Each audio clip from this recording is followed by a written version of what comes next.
Right, so it's been one night and you are ready to go again. Does anybody want to do a recap? Or can you not remember a thing? Oh, I remember Not that vividly. bad. Not that bad. Go on then. I'll let him take it away. So after the explosive reception from the king, Seb's dickish brother, they're trying to escape the guards. So the only way you're doing it is climbing down maintenance steps. When we got down, everyone was in a panic with burning buildings, missing people, and so on. We established ourselves as guardians of the people, Well, yeah, you were anointed you were anointed by Marcus. and including with Marcus saying that he's going to keep an eye on Seb's brother because the king was acting weird.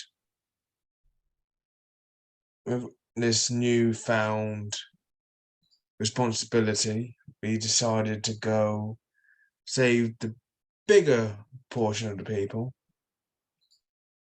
by pushing a boulder that took out 2 hobgoblins and defeated 3 bugbears and a troll.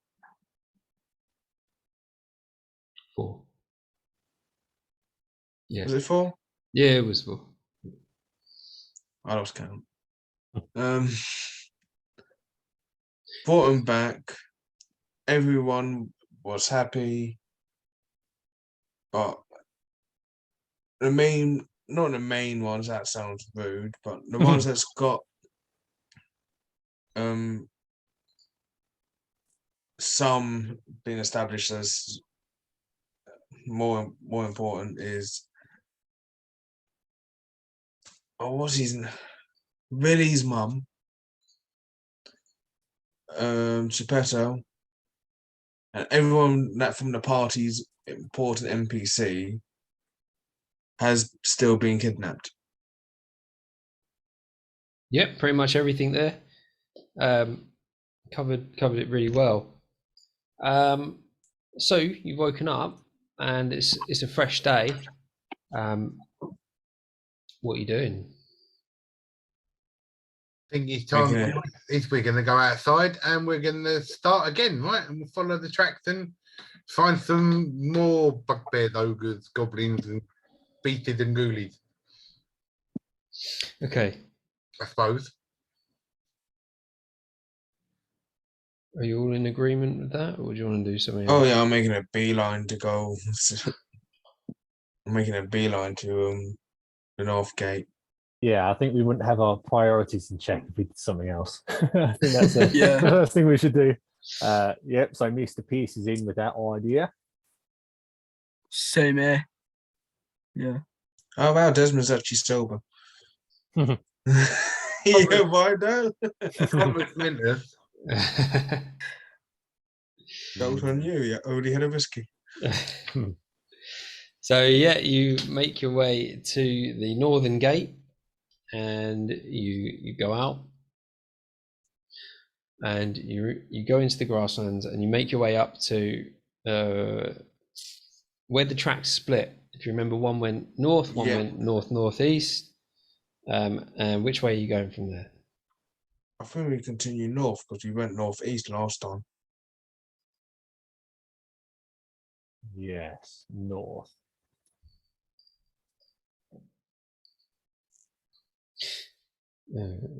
We're in Sure. agreement? Whatever. Whatever. He's I'll already follow drunk. them. I haven't had enough whiskey for this. I knew it. Just because you're not drunk this morning, you've woken up with hangover, doesn't mean you got to take it out on the rest of us. All right.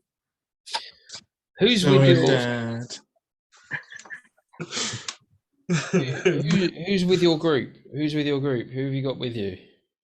Obviously, you guys and then Gongo's definitely there because he's Seb's psychic now. He's my mate Gongo. He's always with me now. He's my buddy.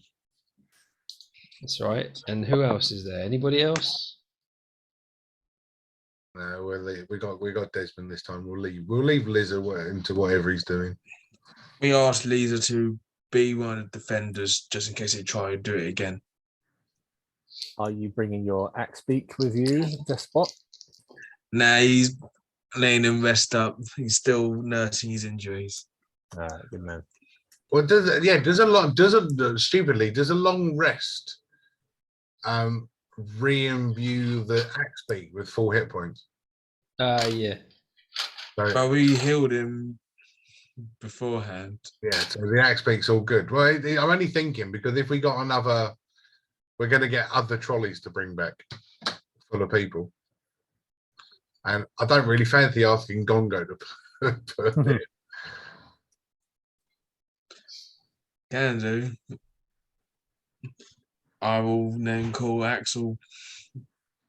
I will summon my steed. Dun,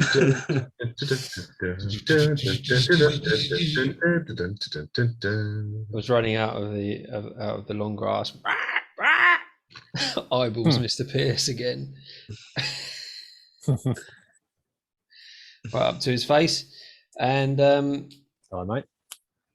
he's there. He's there with you. So unhelpful. Can I attempt to pet the axe beak on the head? Is he friendly enough? Good boy.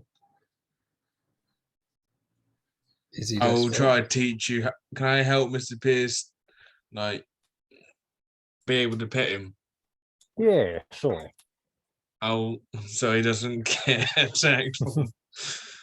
It'd be quite funny. So it's like Harry Potter on Buckbeak, right? So bow. Yeah. Yeah, I'll be doing that. The whole Buckbeak scene. Do you want to?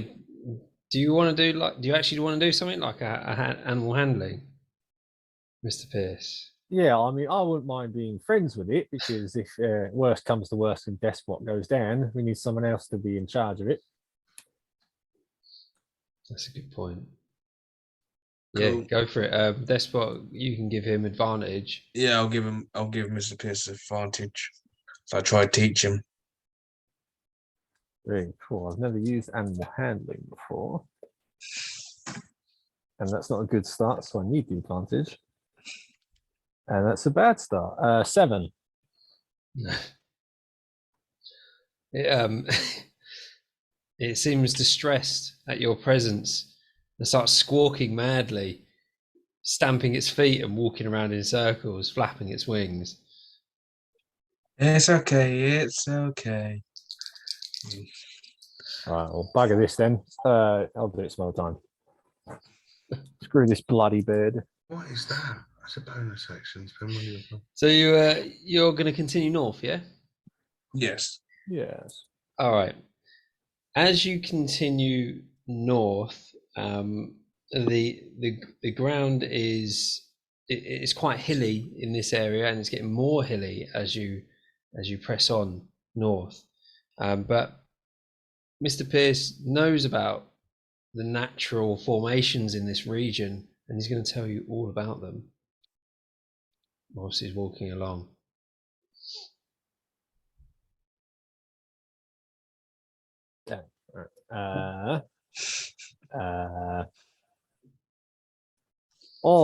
Story time here, lads. So these lands were forged in the Great War of many a year ago, and the bobbliness you see in the ground is due to the kind of the debris and all of the happenings of the war, like I just mentioned. I'm trying to pull details out of my ass here.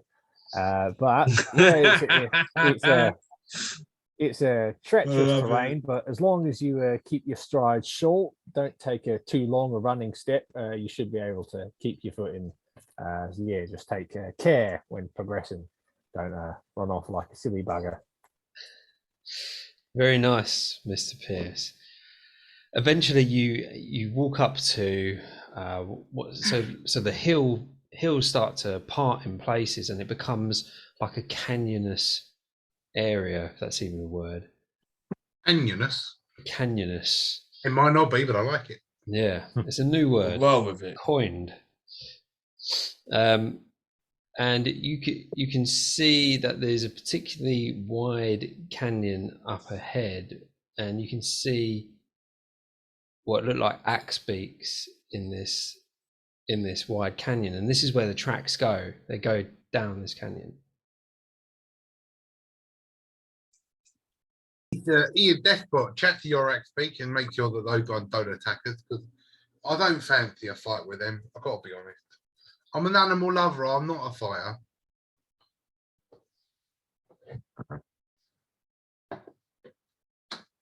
Don't know if I got animal talk. Speaking of animals. Well, you're a druid. What's the bloody point in having a druid if you can't talk to animals? It's only level 2. Give him a break. I'm level 3 and I'm still crap, so don't worry about it.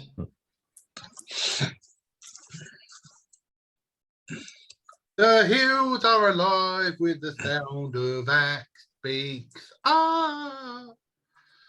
I'll probably go. You know that scene from Jurassic Park when you got Blue as trying to be the alpha, like the main, like the beta, and try and make Despot the alpha of the group. If it's going to be a hassle for the team. So you're going to try. You want to be the alpha of the axe beaks. Yeah, if there's going to be a pack, I'm going to ask Axel to be my assist.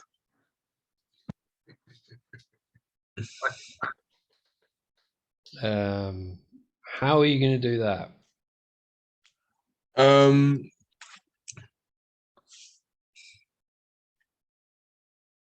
So take Axel with me, and the same routine how I tamed Axel, I'll try doing the same with the others.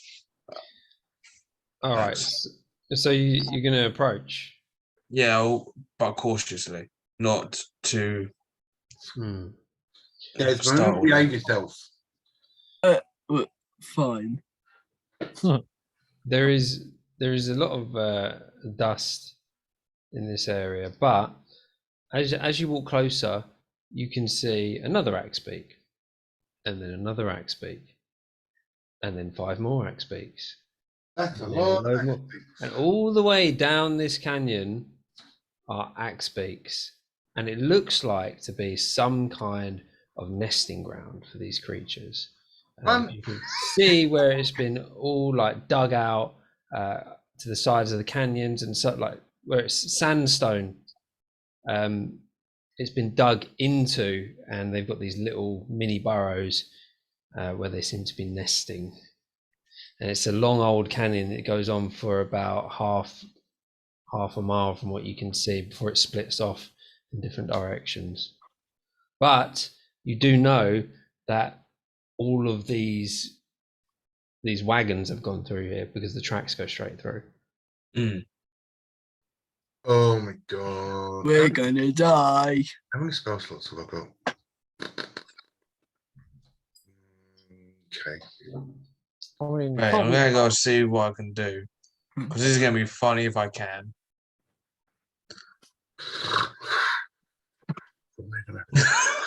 And it's gonna be funny. I can druid.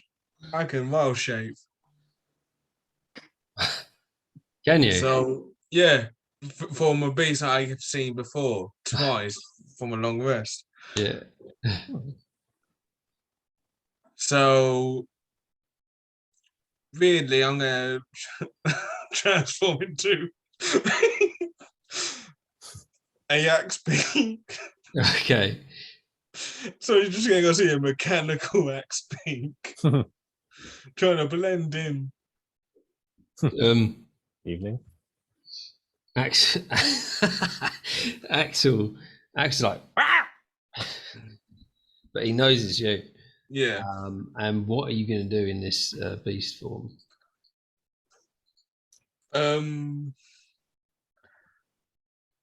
Just probably try and lead the other three past. Mm-hmm. We'll just try and lead them. Like try to be like pretend to be an alpha. So I just do the careful there, Deathbot, make sure you don't lay an egg. All right. So you are going to walk through, and how are you going to display your superior presence? You know, puff up the chest, try and make myself as big as possible. I mean, normally animals would determine who's on top by fighting, wouldn't they? In a sense, if it has to come to a male kind of scenario when it comes to it, yeah, I'll have to go do a distraction so the other three can make a move. Yeah. Right. Okay. Roll me an intimidation. Oh no. As an axe speak. Oh no, it's you really, isn't it? I want him to do this really well, so I'm going to give him a bardic inspiration. Roll a d6 on top of the d20, so it's not shit. I'll go unlucky. I'll go on 18. Roll the d6 anyway and get up to a 24. Got it.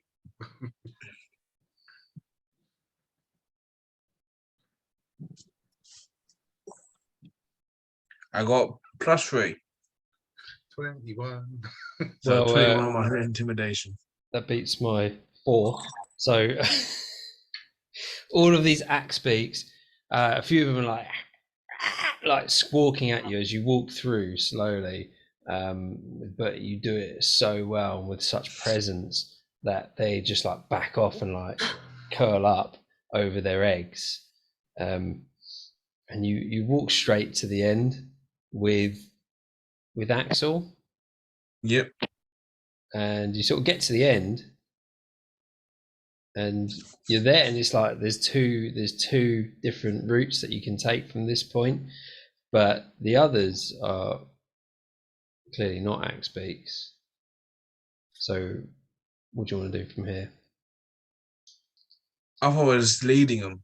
No, the axe beak and the axe beaks have gone through. It's fine. It's fine. Don't worry. Steb's got this, boys. I hope. That was quite cool though. I thought like your idea was to go to the end and then like prove the route basically, and then go back and be like, yeah, it's fine. Stick with me, boys. No, I thought that's what your idea. Originally, that was what I was thinking of. I'm gonna go.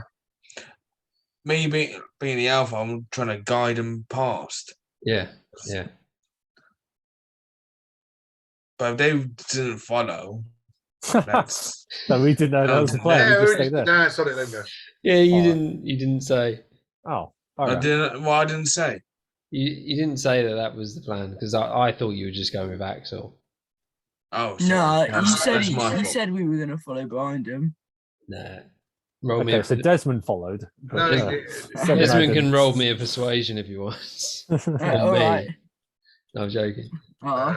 No, it's fine. Either got this one. I got this. Watch this.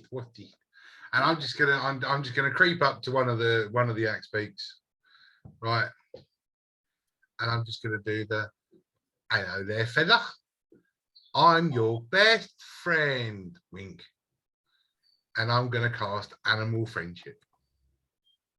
You actually gone as a spell. I literally just giving it to myself. Oh, when he realised the situation. Oh, that'd be handy. Yeah. So does it need to do a save or anything? No, like it is literally all I do for animal friendship is I will read you it.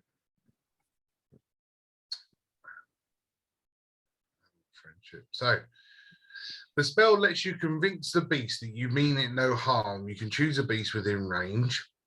If it must see or hear you. If the beast's intelligence is a 4 or higher, the spell fails. Otherwise, the beast will succeed on wisdom saving throw. So I could really do with this being really thick. No. It passes. No, sorry, it doesn't pass. It's intelligence 2. So Automatic fail. that's an automatic fail, yeah. He's my friend. Excellent. So this one, it goes, it starts cozying up with you. It's so nice, and I'm just gonna sort of stroke it. I'm gonna. Do you know what? I'm gonna take the mick. I don't want to pick one that's sitting on eggs, right? Let's get this clear, right? Leave the ones that are sitting on eggs alone. So I'm gonna pick this. I'm not. I don't know animals. I can't tell whether it's a male or female, and I certainly ain't walking up behind it and going to have a look. Well, let's see what it is. I don't think what I want to plan on doing matters whether it's a male or female. It was 100% a male. Oh, lovely. Yeah. Yay. So my new friend, I want to hop onto its back and stand, right? And I'm just gonna keep stroking it. I'm gonna go, tell your friends we're all buddies. Tell your friends we're all buddies. It's okay. Tell your friends we're all buddies. Tell your friends we're all buddies. Just start stroking its head while riding on the back of this giant ostrich with a fucking. Oh, so you're riding it as well. I'm gonna get on it and sit up. Yeah. All right, okay. Just so I'm the same height as everybody else. This is good. So you've basically got an animal companion for the next 24 hours. The same as Despot. So you've got another one, and it's walking through. Others are confused. They seem confused as you're walking through. They seem aggressive, but then they see that it's a recognizable axe beak, and they're like, they sort of back off. They don't really do anything. And you walk through.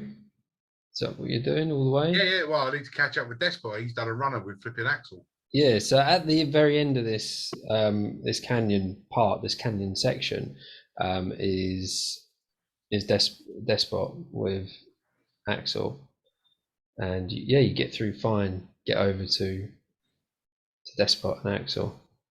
But then that leaves everybody else stranded. I don't know what you did with Gongo. Well, they would have been part of the crew walking through. Well, everybody else is walking through. Yeah, he did say that. I did say. He said he told the Axebeak that we're all buddies. Yeah, we're all not just me. So I'm gonna have to us. right. Apart from Seb, who's riding on the back of it, I'm gonna have to get everybody to do an animal handling check. Crap.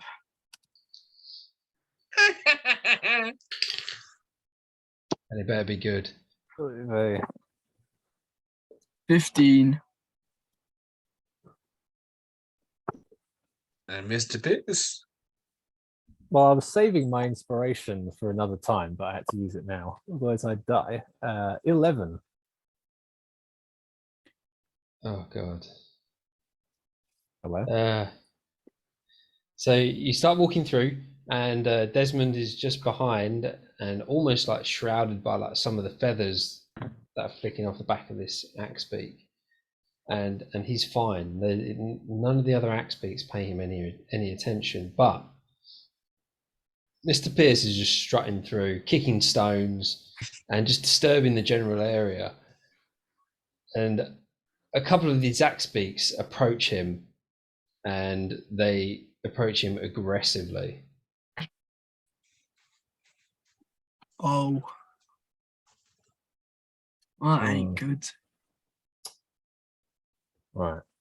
I'm going to have to use all my wit here. Run! You're definitely not outrunning an axe beak. All right. Okay. All right. I won't bother. Right. Well, I think I will just carry on and ignore all of them, because if you ignore bullies, they go away. Not quite. That's the opposite of what they do. Great policy.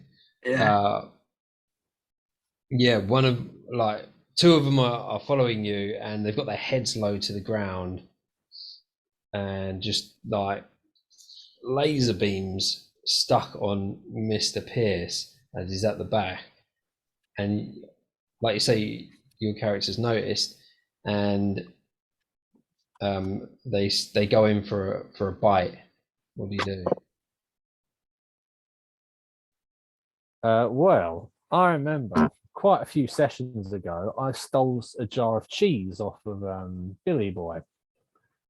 So I might start leaving some cheese around. I might take out a wad and then just throw it off to places and see if they go to that instead. Do Axbeaks like cheese? I don't know. We'll find out. So so what are you doing exactly with the jar of cheese then? Better than getting bitten by it, I suppose. So I'm going to quietly open it up, take little tiny sections, roll them up into balls, and then just deposit them nonchalantly either side of me, slightly behind me, so they at least pay attention to it. Well, we'll do another animal handling then. 'Cause you're basically baiting them. Cheese. Want some cheese, right? Cheese. Cheese. That's 15, lad. That's good. We'll say there's two. So there's two XPs. 50. They take the bait, and so you're throwing it all over the place, and they just start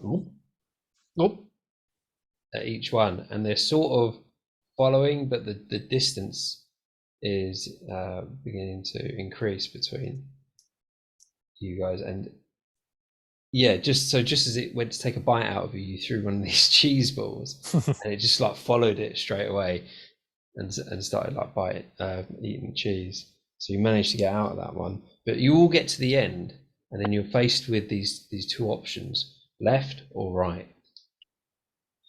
You see that there are tracks that go both ways.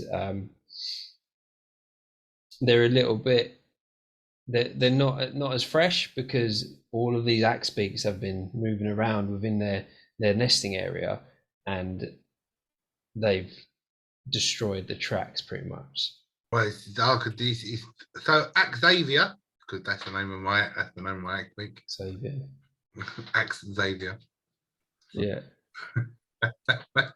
Damn mental powers. Get out of my head.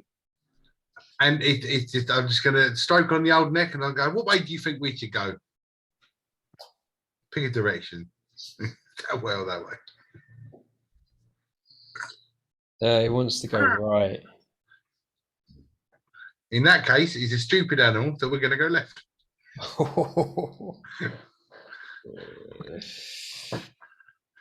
Its intelligence is 2. Come on. Yeah, it is 2. And really, it just moved to the left slightly. It didn't understand a word you said. Yeah, so you go a little bit further, and you can hear the sound of rushing water after a while. We went left, yeah. Yeah, you went left. Yeah, we went left. You can hear rushing water. I put it to a vote with the Gryzon or anything. Go straight up. Yeah. Follow on. Bye. Yeah. So walking along, and there's not a lot of activity in this area.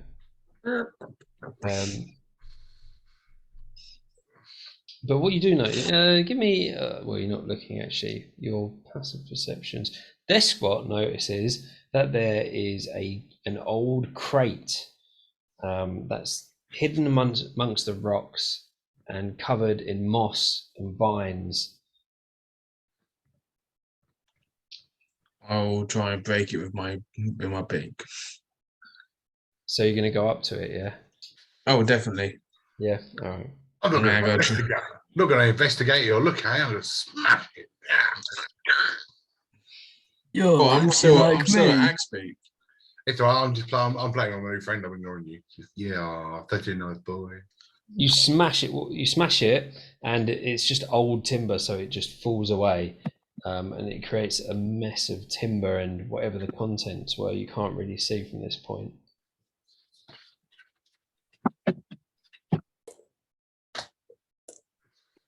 Did I make it that everyone can see? It sort of like caves in on itself, and there's all like old wood and like vines and everything covering whatever the contents was. So you got to clear all the debris to see what was in it. Alright, I'll transform back into myself. Oh, you could have just rolled an investigation, but fair enough. Well, you said it concaved on itself, so it's covered itself. As you're going to clear the debris with nothing but wings. He's got his axe beak. All right then. So what you do? Clear the debris and try and see what's inside. Okay, roll me the investigation anyway then.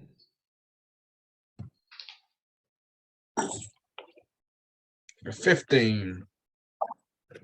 Okay, 15 is not so bad. So 15, there is a lot of useless shit in here, a lot of rotten clothing, but at the bottom is a small golden statue. For whatever reason has been placed in this crate, and you can tell from looking at this crate and how it just crumbled that it's really, really old. I'll take it out just to see if there's anything unique about it. It's just a golden statue. It's a golden statue of a snake. Ooh, it's a pretty little idol. No, It's slithering. it's not moving. Yeah. It's a solid golden statue of a snake. Very pretty. I'll pocket it. It's not shiny yet though, but you can see it's nice. It could shine up really nicely.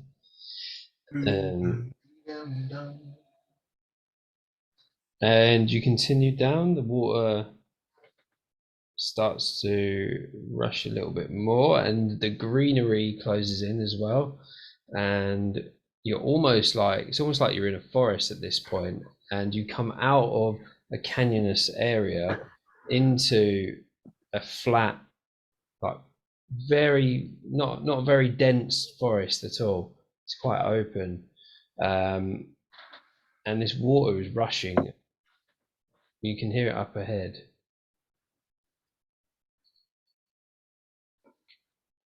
I've never heard Russian water before. Russian water. The only Russian water I know is vodka. Lovely. Eat that are potatoes. So, what's the plan from here? I'll follow the tracks. Just before Yes. we go any further, because I'm feeling that I need this. Gentlemen, before we go any further, I feel I need to say this to you because you've proved yourselves. And with the words of, to find the star that sparkles the most, you need to look inwards, because like you, not all stars settle in the sky. And isn't that lovely? A lovely little quote. And that's going to give you all, including the axe beats, gongo. Hang on. I think. Oh, 5 creatures. So 1, 2, 3. I will give it to Axel and Gongo as well. And you all get an extra 5 HP. Very Okay. nice. It's temporary, Nice. so you won't keep it forever. So you're 26 HP on 21. Cheers, mate. It's all right. Just Follow remember my that. armor's beat. Just remember that when I'm getting beaten, that's not out of in the fight. How much was it? 5? 5. So you'll be 31. Yeah. I hope that goes up as my level goes up. 5 HP ain't gonna help much. But So everybody, except for Mr. Pierce, notices that there are 4 lizard-like creatures circling the area just about 200 meters ahead of you, where the sound of rushing water is coming from. Every now and again, they sort of dive bomb down and come back up, and they look pretty big. Oh, I gotta say, I'm starting to I wonder. bloody hate kobolds. I hate these. Their first name Bar, second name Stood. Though these creatures look big. Artards. These look bigger than kobolds. These look big. These look big. It's not. So good. either lizard folk or Yuyanti. And they're circling above your head and dive bombing down. But what are they dive bombing? They're dive bombing the water. You can't see, it's beyond your view. Okay, right. I'm hopping off the axe beak. Right, guys, I'm gonna stay here. Shh. I'll message you if I see anything worrying. Right. I'm gonna sneak in because I can. All right, then, give us stealth. Oh yeah. Level 3 bard with stealth. You'll love this. That is a 26. Nice. Easy. You sneak up to what Yeah. seems to be a cliff edge, and you look down. You can see that there is a rushing river, and these creatures are dive bombing to try and get something or someone in what seems to be a little rowboat going down this fast-flowing river. But it's when I say you're looking down like 100 feet. Oh, well, I definitely could dive down to say hi. Okay, but can I see what the creature is? Or investigation.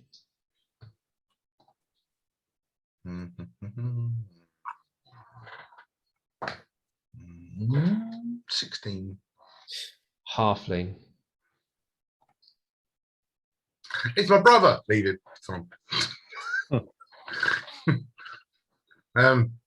What about your dad? Oh yeah. I'll lead him there. It's fine. Okay. Yeah. Guess what? These weird Yes. creatures. These weird creature things, the dive bombing a halfling thingy. Right, but he's about 100 foot down, and I don't really want to dive down to see what's there. You know what I mean? Who am I going to say this to? Most sensible person. I'll send it to Pierce. Fair enough. I mean, there is a robot that like doesn't have. I know, but he's got a pet axe beak, so I'll leave him alone. So do you? Yeah. Oh, whatever. You're just annoyed because I didn't send it to the drunk. Oi, I haven't had a lot of whiskey this time. I'm not slowing I my had words. 2 bottles. Shut up. So they're dive, but these what are these lizard things? Yeah, as you get closer, you can see that they're like pteranodons. Oh, yay! Prehistoric freaking flying lizards. Awesome. 4 of them. 4 prehistoric flying lizards and a halfling in a boat. How quick is the halfling moving? He's pretty quick. He's making his way down the river. Which way's down the river? Is it away from where we're going or towards where we're going? It's left, so this river is going across your path, pretty much. Is this? Oh man, I'm going to play my geography now of Dicklundia. Is this river heading towards the river that we kept meeting at the south gate of the city? Does it? If you, with your internal compass, let's roll me a survival, and I'll tell you exactly where it's heading. Because we're north at the minute. You're north, yeah. I just wonder where it's survival. Ugh. Like the only thing I'm 14. 14, yeah. It's heading away from the city to the east. Okay. So is it flowing from that one? Then? Flowing from the west to east.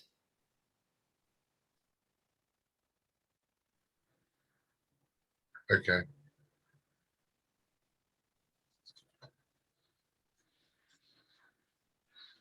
Okay. Well, I don't know what to do about saving this halfling that's getting bombarded by these pteranodons. I'm not got the idea of me randomly just going, hey, let's attack a pteranodon. Well, 4 of them anyway. Won't go well for me. Yeah. I'm small enough to get picked up by him. Yeah. All right. I sneak back to the group and just kind of go 4 pteranodons, one halfling, 100 foot down, moving pretty quick. I don't know if we're ever going to get there and help them. Got anything that can take down the pteranodon? Just randomly. Well, I don't know what one of those is, but they sound like pussies. So let's just find. Yeah. I'm not like trying to force you into anything. I'm just Just as presenting this stuff. just out of how do I say it? Out of character. Like from the edge of the wall on a cliff to where these pteranodons are. If I'm able to do a mudslide, would they hit?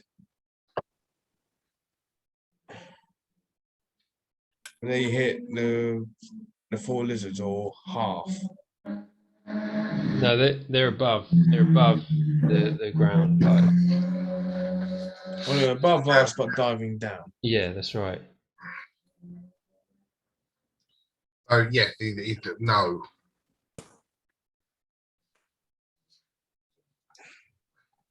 Saving them might not necessarily be an option.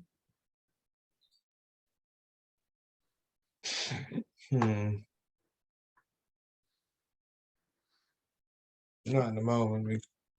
That was my only plan. I could do was landslide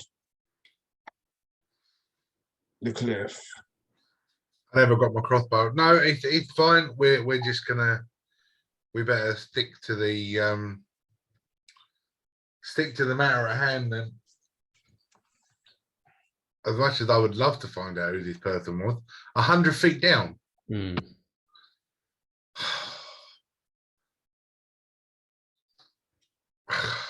God, I'm not quite sure what I'm going to gain from it. And he was moving pretty sharpish. Would you say that I could get within 120 feet of him? Yeah, if he ran. Okay, then yeah, I'll run back. I'll run back to the edge. Okay, you run back and he's gone like a good 100 meters down the river. All right, so he's not within 120 foot of me then. You could run along the edge, is what I mean. No, I'm not that interested. Okay. No, not that. Not that interested. No. Yeah. What I had planned is not worth dying for. It's fine. No, I'd gone. Damn it. Enjoy your meal, boys. I'll walk back. Did you shout that? Yeah. Oh no! Yeah, totally. Of course, I shouted, "Enjoy your meal, boys." That's exactly what I shouted. Oh, stop being sarcastic. It's not helping us. I just want to point out, fate. if they're dive bombing him, they're 100 meters away. I didn't shout that loud. Yeah, don't worry, nothing happens. See? Nothing happens. Assuming that these things are following the damn boat, they're nowhere near us. No, they're not. Exactly. But do it. So what you've got left of the tracks after passing through the Axe Beaks territory starts to head east, almost turns on a right angle and just heads east through a lightly forested area, and then it opens up into more grassland. Following the tracks. So eventually you get to like a canyonous area again, and this we're going around in circles. Huh? It sounds like we're going around in circles. It does sound like it, but you can tell that you can tell from the sun that you're going the right way. You're heading east, and these canyons, they seem different to the last ones. They seem like the rock is broken up quite a lot, and it's really mossy, and there's lots of grass and lots of mud, especially at the bottom. Walking through, give me a perception roll, everybody. Perception. Oh dear. My eyes are shut. Actually, no, no. 10. 12. 19. 6. Mr. Pierce. You're not having much luck tonight, are you, Jack? No. Dice. Dice is good. Everyone over a 15 or over can hear a light thudding in the ground, like almost a tremor. That ain't good. I definitely wouldn't be getting that. Still, I'm back on top of me. Back on top of it, Xavier now. And so right in front of you, there's like another bit that, so this canyon floor, it heads up in a slope to the left, and what you can see right ahead is almost like a natural bridge, and it looks like where some trees might have fallen or been placed deliberately, but then then nature has just reclaimed it, and it looks like a dirt bridge almost, with lots of roots and stuff hanging down.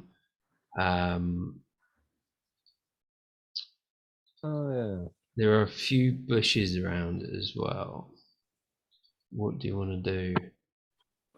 Which direction was that troll? Because this looks awfully too familiar, if I know my fairy tales. What direction was that troll in? Was they north? Or was they east? What fairy tale is this? I think I just made it up, but nonetheless, which direction is this troll in that we saw the advertisements for? Oh, it didn't actually give you a location. It just said get a live troll. Oh, okay, cool. Mm. Sorry, I just saw a bridge and panicked. All right. Yep. Cool. That's what I was thinking. Well, you think that you suddenly turning yourself into a billy goat graphite. Yeah. So there's another part to your right as well, which slopes up, and you can hear this. Those who rolled over a 15 or over can hear this thudding, getting a little bit louder. You can hear like Not me. echoing through these canyons. Not me.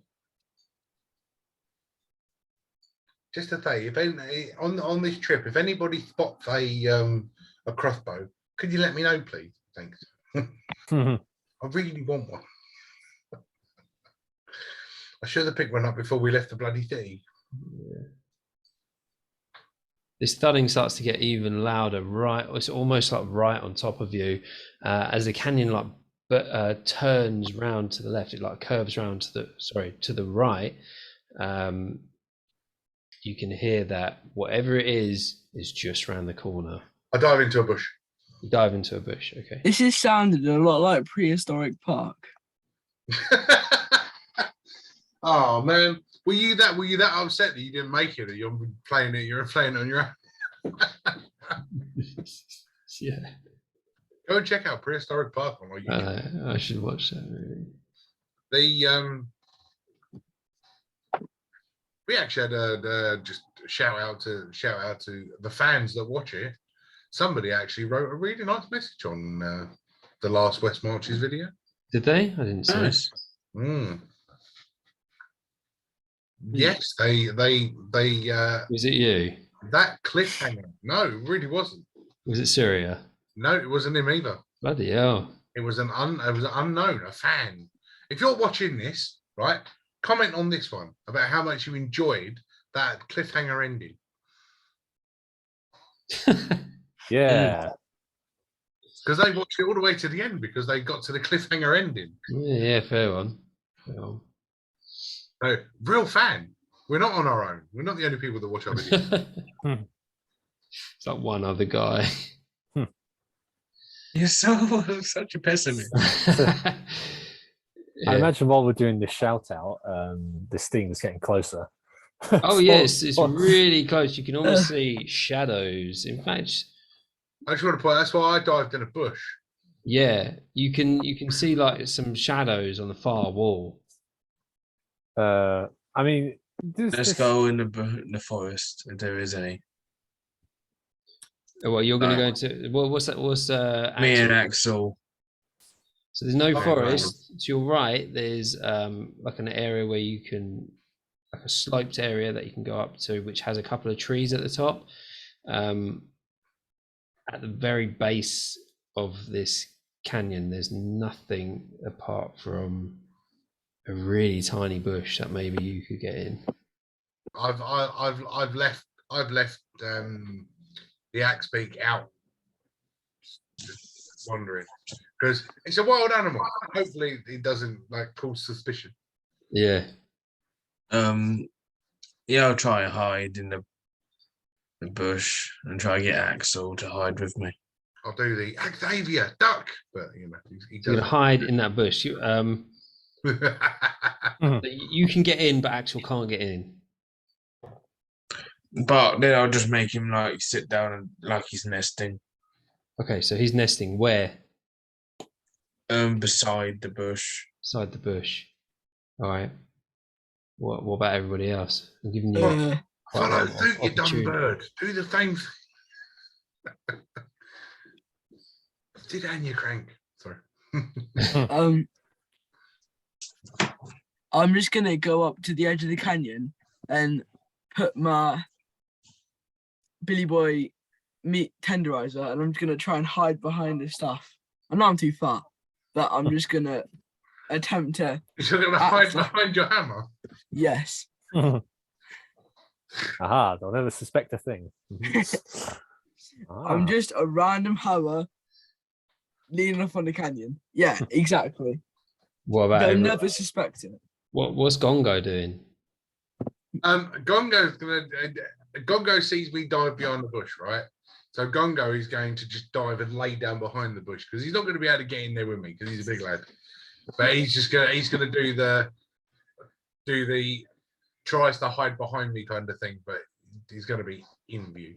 Of course he's gonna be in view. He's a giant flipping half orc monk. Yes. Well, he's a monk, isn't he? Mm. Yeah, no, he hasn't got anything there helping. What about Mr. Pierce? Is the wall, or are the walls of this canyon traversable, or are they too steep? They might be. They might be. They're not too high. As part of them become like a usable walkway. Can I attempt to traverse up one of these walls? Yeah, you can, or you can just run up the slope either side. Yeah, I'll sprint up the slope. Okay, which side, left or right? Which side of the base of this canyon are the bushes that the fellas have gone behind? If we're looking towards this thing approaching. So there's bushes. There's more bushes on the right than there is on the left. Okay, I'll go up left. You go up left, right? Yeah, try and create some symmetry, some arbitrary symmetry. Yeah. What side did I go on? I'd go on the left then, behind my hammer. So you're up a slope on the left now, yeah? Yes, please. Okay, the other guys are up there as well in a bush. Desmond's just drinking on his hammer. Yeah. He's not going to see me. Yeah, no, Gongo's They're not going to see me. Gongo's got nothing, so.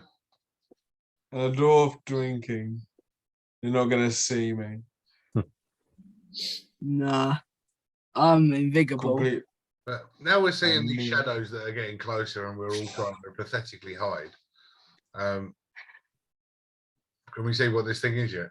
Yeah, you can see two ogres making their way down the canyon, and everybody give me a stealth check. Seb can do it with advantage. Yeah, Seb can do it with advantage. I can stealth with advantage, or Yeah, you're going to regret that, Mr. DM. Desmond can do it with advantage, and so can Despot. Oh, you're not going to regret that, Mr. DM. Wasn't as good as my last one. 24. Hey, 20. Hey. 18. 16. And what about the axe beaks are just And sitting. then Gongo's got a 16.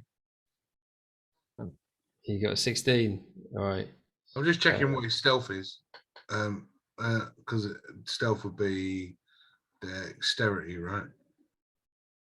Dexterity, yeah, just dexterity. Just go off his modifier, whatever that is. His modifier is nothing. So yeah, 16. Okay, 16. So these things they trundle through, and they're like trying to talk to each other, and it seems like really slow speech. And they go, "Oh," as they see the first axe speak, sitting there, and they're like, "Hungry." So they head towards it, and as they walk around the corner, they see the second axe speak. Axel, and they're like, "Oh, hungry." And one heads to each axe beak. What are you doing? Surprise attack from behind the hammer. I'm gonna sling one of my hand axes. Straight in. Ah! All right, okay. Let's roll for initiative. I was Yeah. going to go say the same thing. If he gets near Axel, I was going to go punch him in the face with my primal. All right, he didn't get there. I know. So let's go. Oh, that is shocking. What did you get? I got a 7. It's okay. So I got a got a -1 initiative. Oh, Gongo's initiative is not great.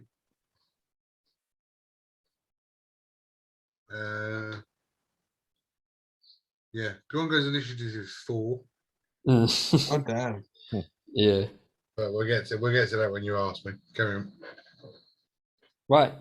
20 and above. 20. Excellent. Nice. 15 to 20. 19, please. 10 to 15. No one? Okay. 5 to 10. 7. 7. Desmond. And yeah, below. 3. 3. And 4 for Gongo. Oh, I didn't roll for Xavier. So Gongo will just go with you. Okay. In fact, no, sorry, Desmond, because you took the initiative to attack. You go first in the turn order. So on my turn of 20, I get my axe beak and Gongo. You get your axe beak and Gongo, yeah. Oh, this is I could do something in my turn. Yeah. Hey. Yes, I'm not So I'm and slinging my hand axe from behind my hammer. yes. What's my modifier? 24 to it. Hits. Yeah. 6. 9 damage. 9 damage. All right. And Yep. I'll do it again. Excellent. Modifier 18 to hit. 18 hits. Another 9 damage. Another 9 damage. All right. That's my turn. Cool. Yeah, you do some, like your axes are embedded in its back now, and it's turned around to see where you are, so it now knows where you are. Seb, you want to move anywhere, actually? No, I'm staying in the bush. No, I mean for Desmond. There's the rainbow. I mean, I've lost all my range, so I might as well walk up to it, like slightly to the middle of the canyon. Psycho. All right. So where I was on. Shut up. Huh. I don't have any range anymore. What's your Do you want me movement? to- 30, I think. 25. dwarf. 25, yeah. 30. So you can jump down 15 feet to the ground, but you'll take a bit of damage, depending on what your acrobatics check is. Or you can walk the long way round down the slope. Mm. Now, if you walk the long way round, you will just get to the bottom just before you can go around the edge where the slope starts. So you won't actually get near it. You'll sort of get next to the axe beak. Can If I you- yeah. can I try and slide down the edge that you said was slightly not steep-ish? Yeah. Sorry, let me give you this battle map. 2 seconds. All right. Let me just share this with you so you guys actually have it rather than do it the other way. It's a theatre of the mind. Yeah, it was I don't pretty mind good. theatre of the mind. No, it's good, but I've already You got say what battle now? map now. So, oh yeah, try and do a few combats with the theatre of the mind. So, Owlbear in WhatsApp. So just throw theatre of the mind at you, Desmond. Yeah. Your fight with the compies. Right. Yeah. So no battle map, just all in there. Can sometimes be much more powerful than a battle map. In fact, probably is. I'm in a bush. I'm in a bush. So what one did I hit? I hit the one that's closest to me then. It's a green one, yeah. Yeah. I'm in a bush, in a bush, in a bush. Oh, I'm not down. I'm down the bottom. I'm up top. Hmm. Oh, hey. Okay. Is it me now then? No, so Desmond wanted to slide down. Yeah.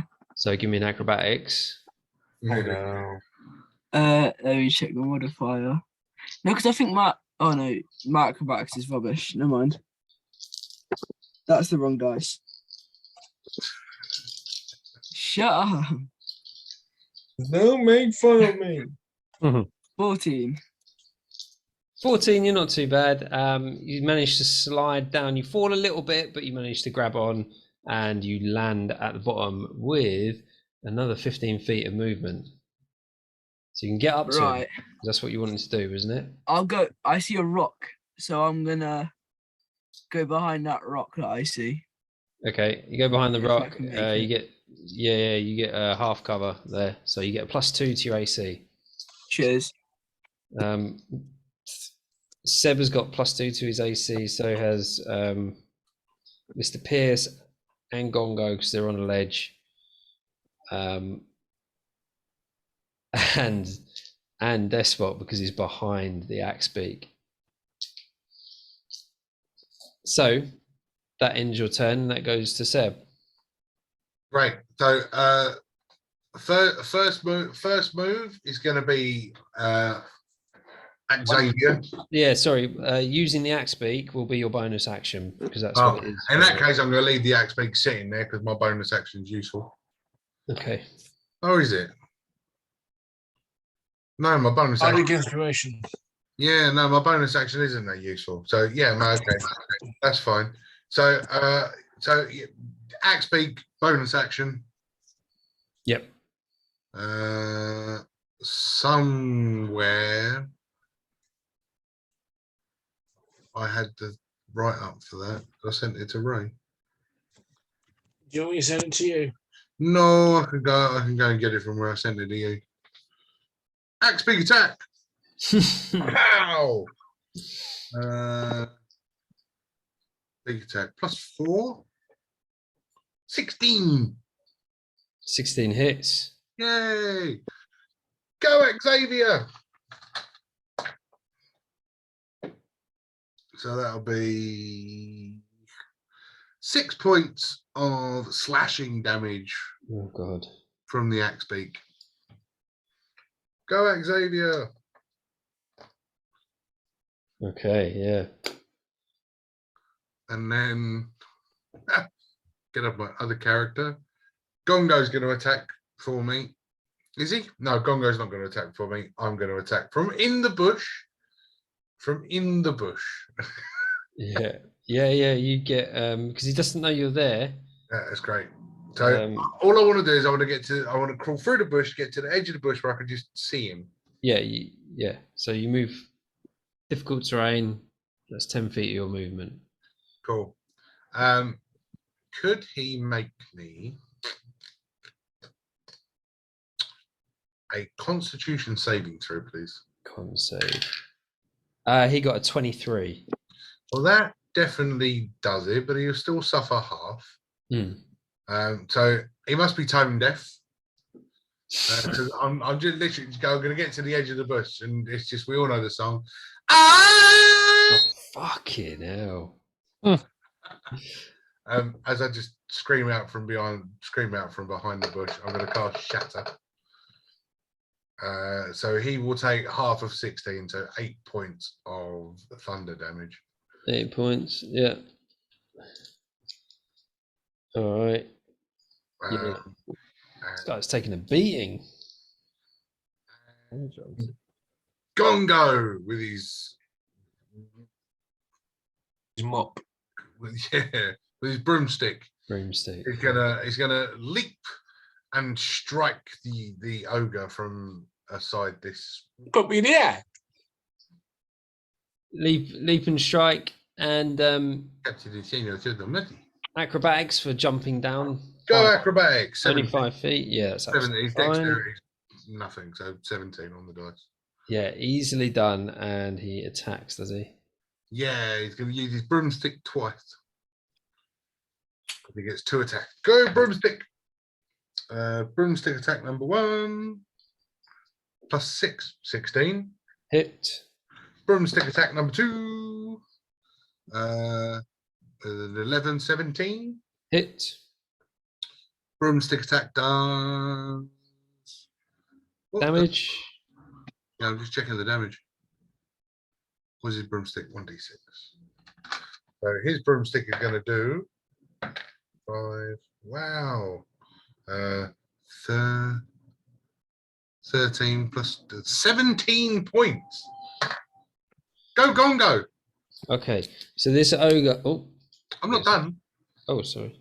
And he jumps down and he kind of goes smack, smack. And then with his bonus action, he's going to do an unarmed strike. Yeah. That one.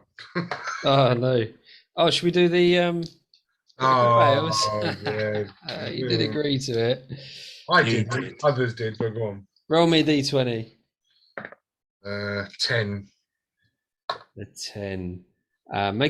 Make a dexterity saving throw. Should be fine. But his dexterity was 0.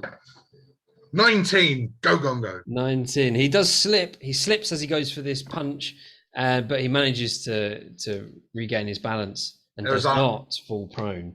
He's holding the stick. It was like smack, smack, pow, but missed with the hook. Yeah, his overconfidence got the better of him. Well, you know, two successful hits. No, it's good. Yeah, it's pretty good actually, Gongo. All right then. So unless you've got movement or anything like that you want to do with... No, Seb's going to stay in the bush. The axe beak is going to be staying in base contact. Gongo's going to stay exactly where he is. Yep. Mr. Pierce. Right. Will I be able to get to this ogre closest to me with 30 feet of movement? So you're 20 feet away, but you have got a 10-foot drop in between. So if you want to drop down, I just need an acrobatics from you. Okay. Acrobatics. You can also move through difficult terrain if you're going through the bush. If not, you can go and jump over Gongo. So I'm going to jump over Gongo. So we got Oh, yeah, so 20 and yeah. Right. Okay, so it's there, and then you go up to Congo, and then you make an acrobatics check. Which way do you want to go, left or right of Congo? let's go left. Left of Congo. Okay. Mhm. Um, And that was 14. 14. Yeah, that's fine. You managed to land it pretty good, and you're right in front of this ogre now. And looking at the ogre, he's taken a beating. He's got a couple of axes sticking out of his back. He's bleeding quite badly, and has taken serious bludgeoning damage to its right leg. And it looks like it's having trouble putting weight on the leg. Right, so I'm going to swing at this blighter with my great sword. Let me read the description you gave. Matte black sides, great sword, and that will be a 15 to hit it. Hits. Really nice. And that will be a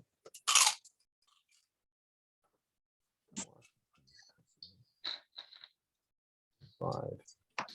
That is a 10 of slashing damage. Okay. So where do you slash it? I might as well slash it at the leg, right where the leg meets the hip, specifically. All right. So you slash at that part of the body, and it severs the leg off completely, and it just blood just flows out of this leg, and it cries in agony as it goes down with a thud and dies. Yeah. Boom. Gives me axe back. No. Rip him out of his back. Yeah. Wait your turn. And then on your turn. I want my axe back. Wait. It's called patient. Fine. He doesn't have any of that. What else you got, Mr. Pierce? Well, I was trying to think of a humorous leg-related pun, but I couldn't in time, so I'll just end my turn. All right. It's all right. I'll throw one to you. Hey, he must have been drinking last night. He's legless. Nice. Deskbot. So I think overhearing him saying he's hungry and looking at my companion, I'm gonna run over to it, Mm-hmm. and I might away from my anyone around. You'll see thunderous energy coming from my fist. Ooh. And I'm gonna go, like a sure you can. Yes. I'm gonna go try and jump up to the show and show you can right in like wherever I can reach with the punch. Try show you can it. The thunder wave. Thunderwave, yeah. Go for it. Can you make me a con saving throw, please? Can indeed.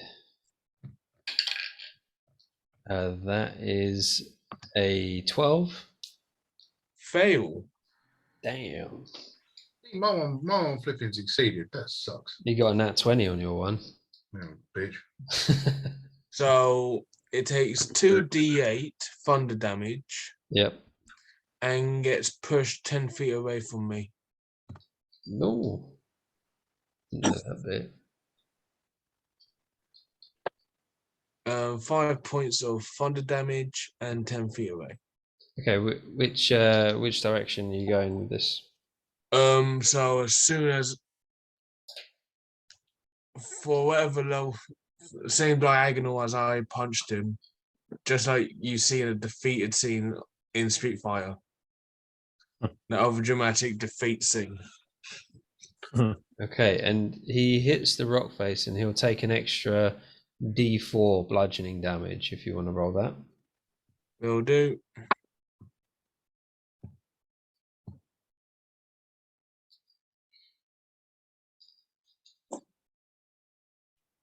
That's an extra 3 points of damage. Extra 3 points.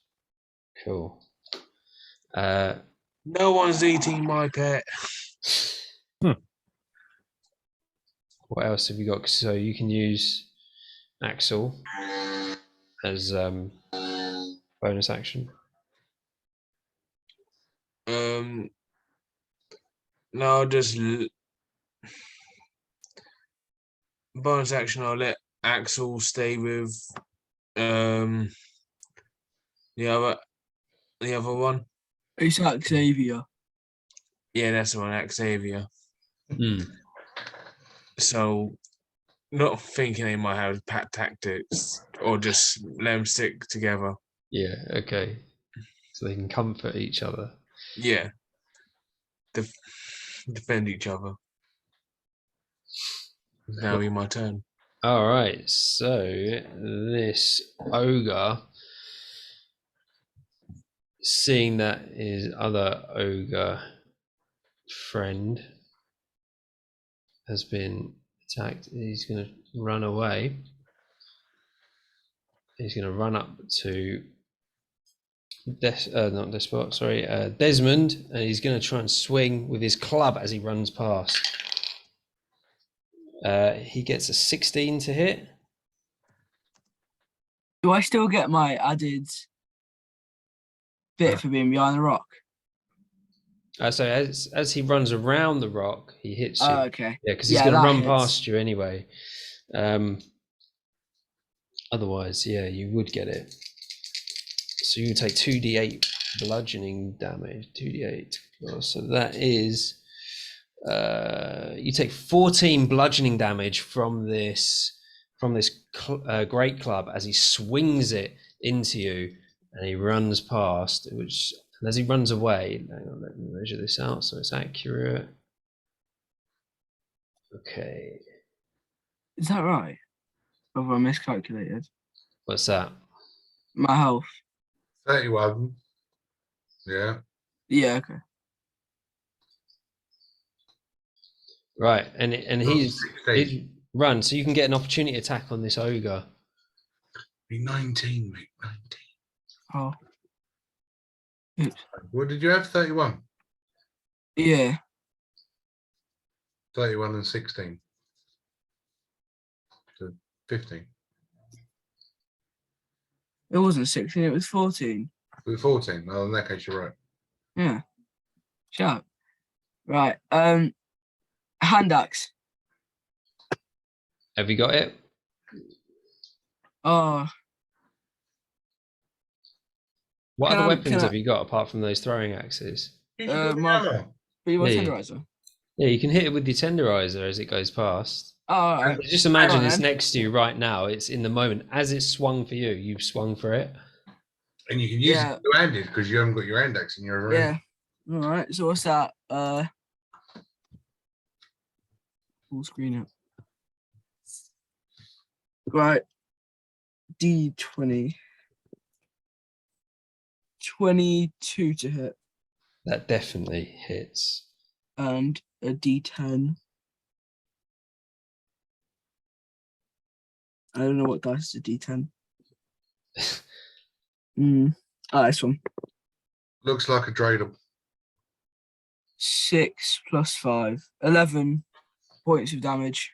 Yeah, that's pretty decent. You smash it into his calf, knocking some flesh off of it, and he cries out in pain as he runs off. But he's run some fair distance, some 20 feet away from Desmond, and he is running for something. And that ends his turn and goes to your turn, Desmond. I run to him. Yeah. Screw my hand axes. Run to him first.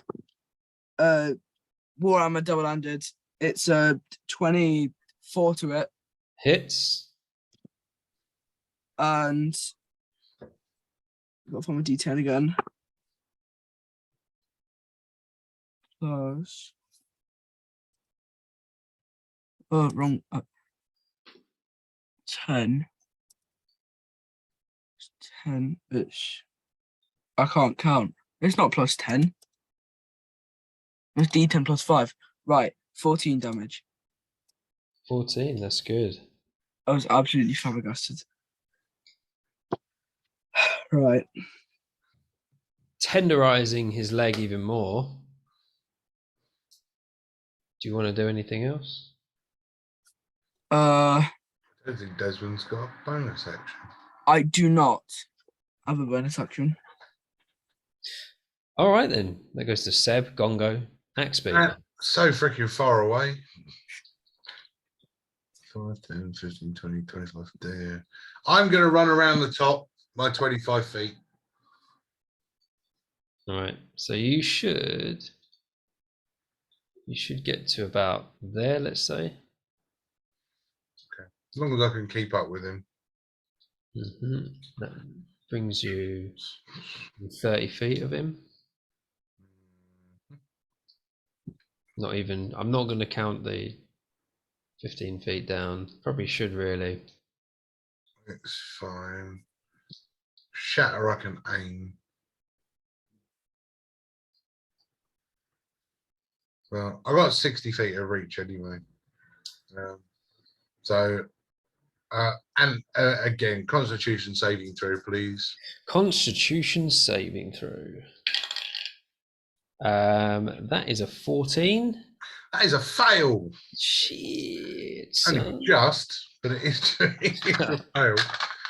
12,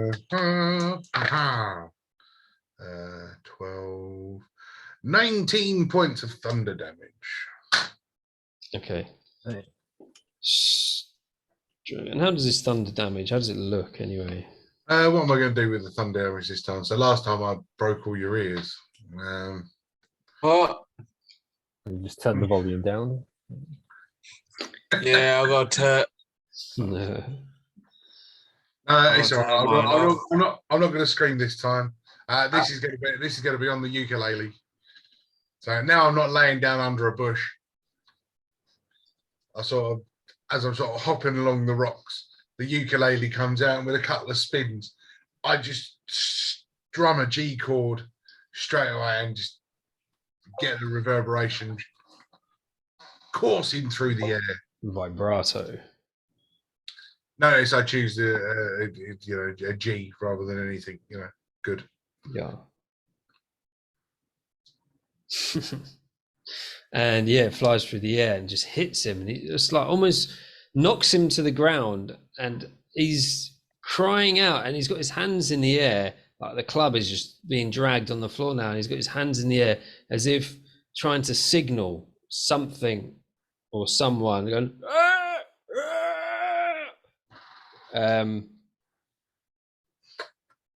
What's the movement of an axe beak? Hold on. 50 feet. Yeah. Xavier! Sick him. It's good. You might be able to get there. You can. If these are 5, 10, 15, 20, 25, 30, 35, 40, he's there. Yeah, easily, yeah, with 10 feet to spare.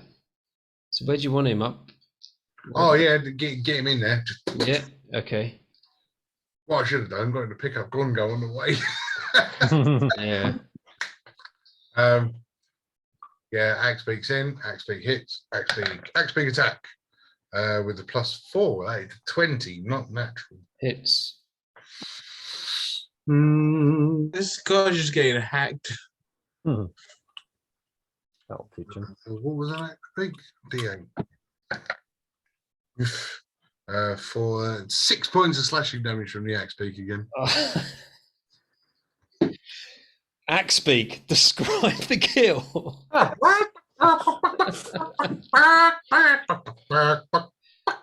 Oh! Oh no, you didn't. Yeah, it's at full pelt like a raptor hunting in a forest.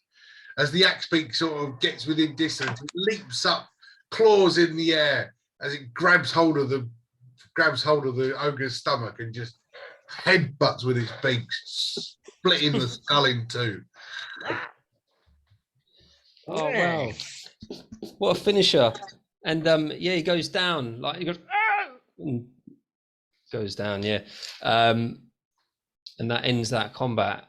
And it also ends our first half. We're gonna have a break. Woo!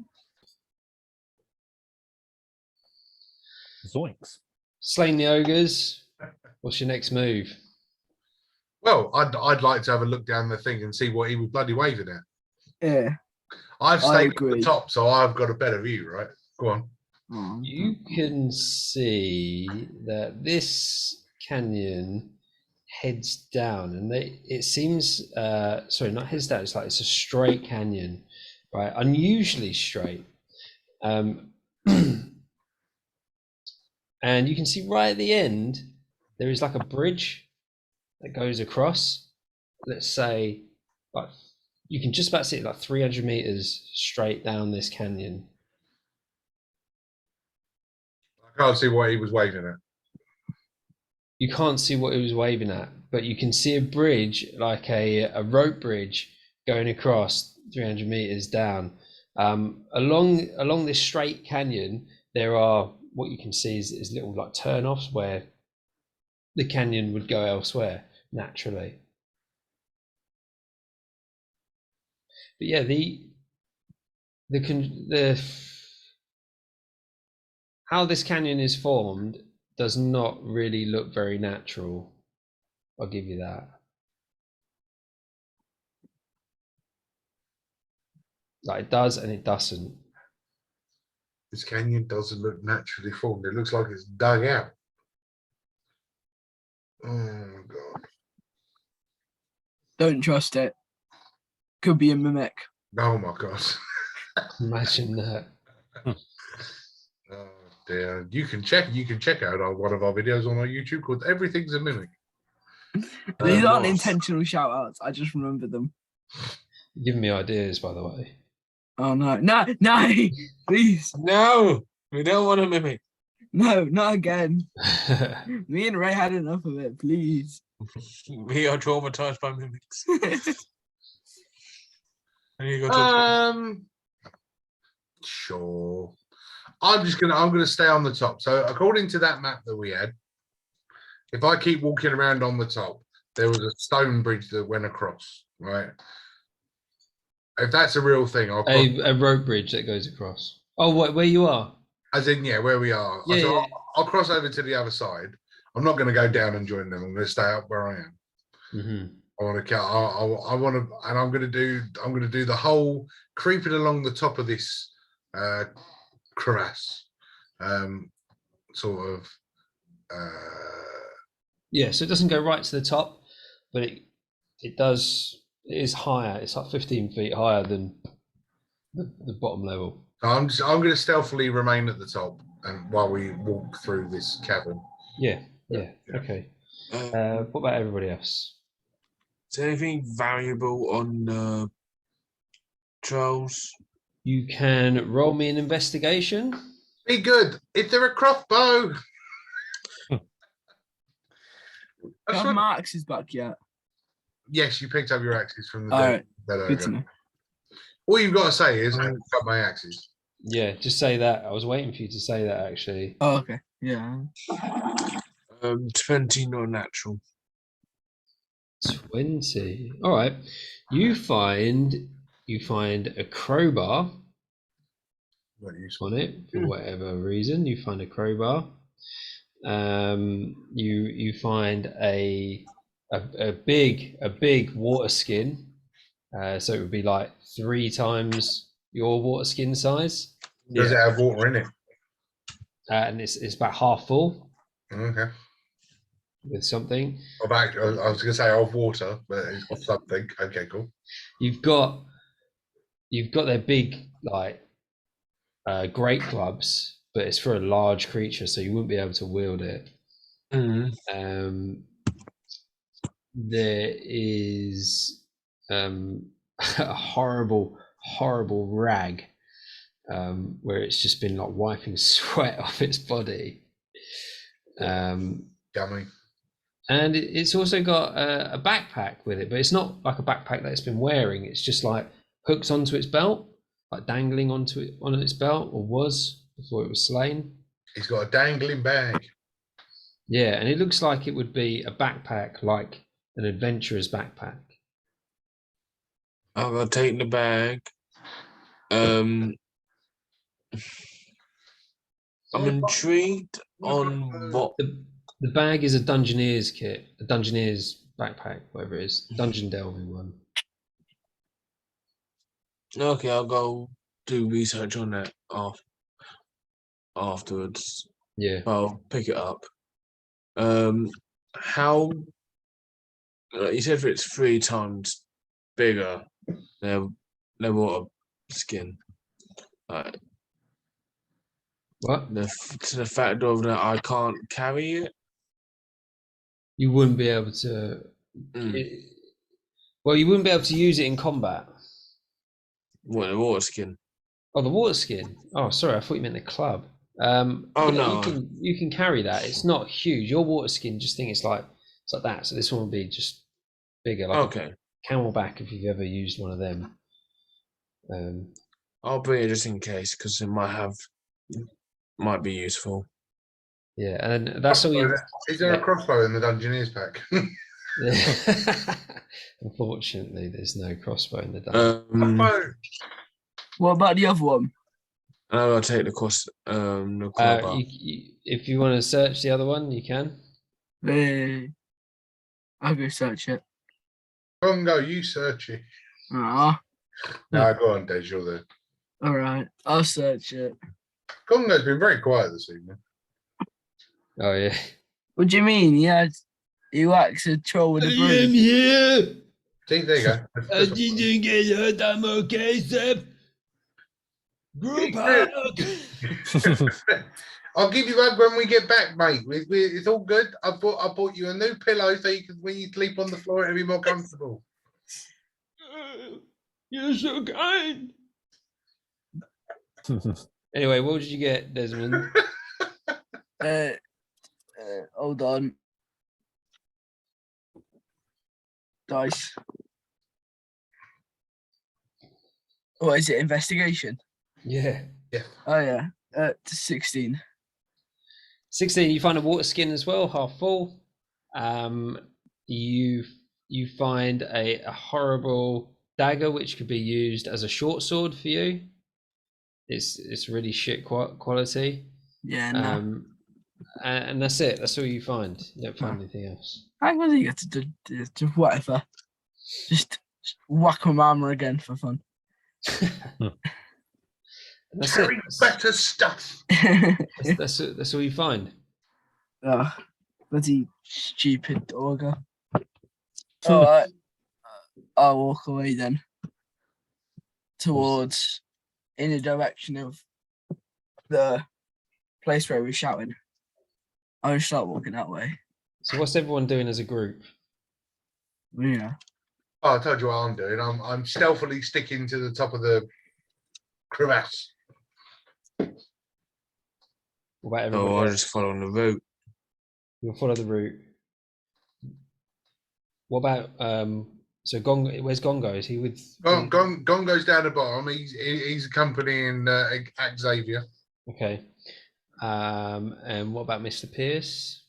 Well, I think Mr. Subscribe.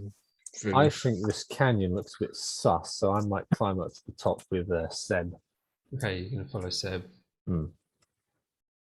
No problem.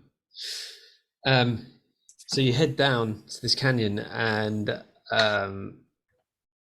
you continue walking through. There's nothing really going on, but you can see on the floor, it's obvious that it's well used, and there are ogre tracks and there are hobgoblin tracks, bugbears, everything you saw. There's also goblin tracks as well, and the tracks of carts being pulled up and down this canyon, and it heads. They all these tracks, they just go straight. Sometimes they go down like little bits as you pass them, but most of them they go straight.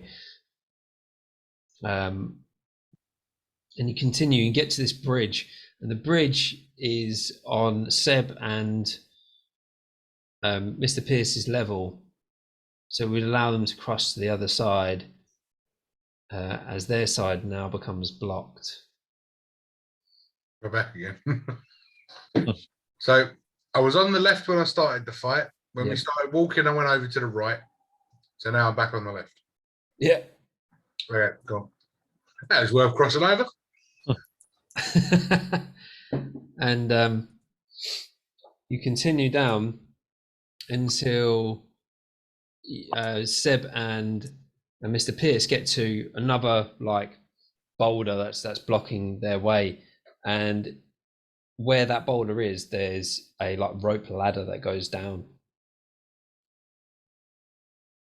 This DM didn't want us staying up the top. I don't mind you going up the top. I don't mind you going up the So top. let's go around the boulder into the forest.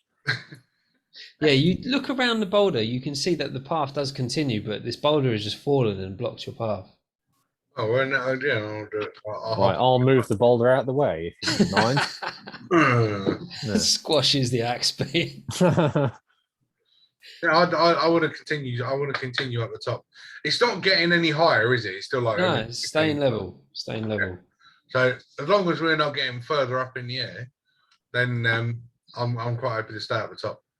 Oh yeah, mind out below, fellas. Let's see if I can move this bugger. That'd be a pretty high roll. What'd you get athletics wise? Oops, is that? Oh dear, what can the matter be? We're gonna kill. Pulled hamstring. Lift with your lower back. 13. 13. Drop a fork on everyone's head. Puts all his might into it. You can see the veins popping out from his neck, all up like round, reaching up around his face, and it rocks slightly but doesn't move.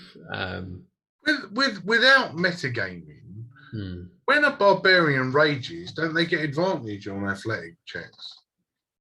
He's not raging, is he? No, I know, but it was more of a lending a hand to somebody that. Yeah, I don't know. Don't know about barbarians getting that. I don't know why I've got that in my head. I think It's one to look at, definitely.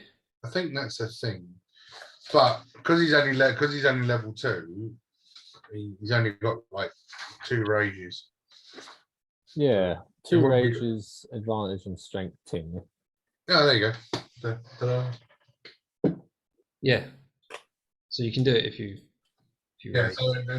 So just references. If you rage, you get advantage on athletics. No, I'm going to save it till later because there's Yeah, a lot of things. Yes. I'm just going to. I think we'll just awkwardly shimmy around this boulder then. Yeah.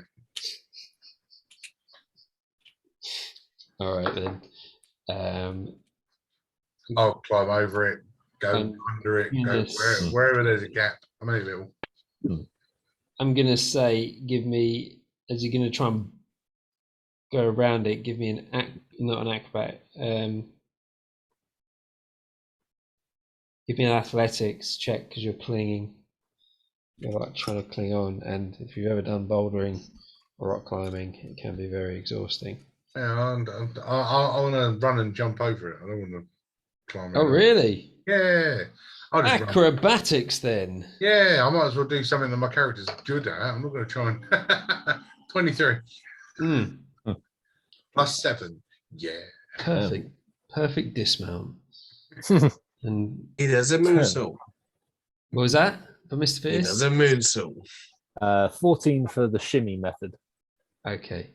Mr. Pierce starts to slip. He gets halfway round and he loses his footing, and then his hands start to slip away from the boulder, and it's seconds before he is just plummeting down 15 feet uncontrollably. Right. In my quick time reaction, can I pull out my sword and try and stab it into the ground to keep me up? Stab it into the ground as you go. So both hands are on this. All right then. Yeah, you can do that. Give me a dexterity. See how quickly you get that weapon out and stab it into the ground. Okay, dexterity check. Would you say this is an Oh. effect? Oh, sorry, Karen. Dexterity saving throw. It's not an effect. Cool. Right Oh, then. 1. What, a No. saving throw? Oh no, sorry, 2 because I have a +1. Oh, right. Oh, well, that's great. You get the sword out and you let go of it and you fall down to the bottom where the others are. Everybody else give me a dexterity saving throw. Well, who's at the bottom?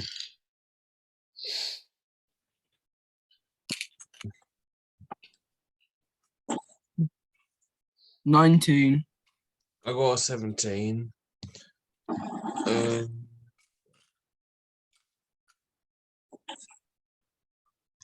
And Axel's got a 16. Okay. oh God. Wait, was Gongo's at the bottom as well? What did he get? Yeah, Gongo in 11, Xavier 19. No, Gongo's all right. But Mr. Pierce, you take 7 points of bludgeoning damage as you just fall flat on your back. And the sword goes Oh no! sticks in the ground next to your head. Oh damn. But Seb, you're fine. You're on the other side. Oh, you do. So I'm the only one up the top again now. It seems so. It's all right. You okay, Dan? Yeah. You okay down there, mate? All right. Didn't hurt too bad, did it? Yeah, it's okay. Don't worry. Oh, my spine.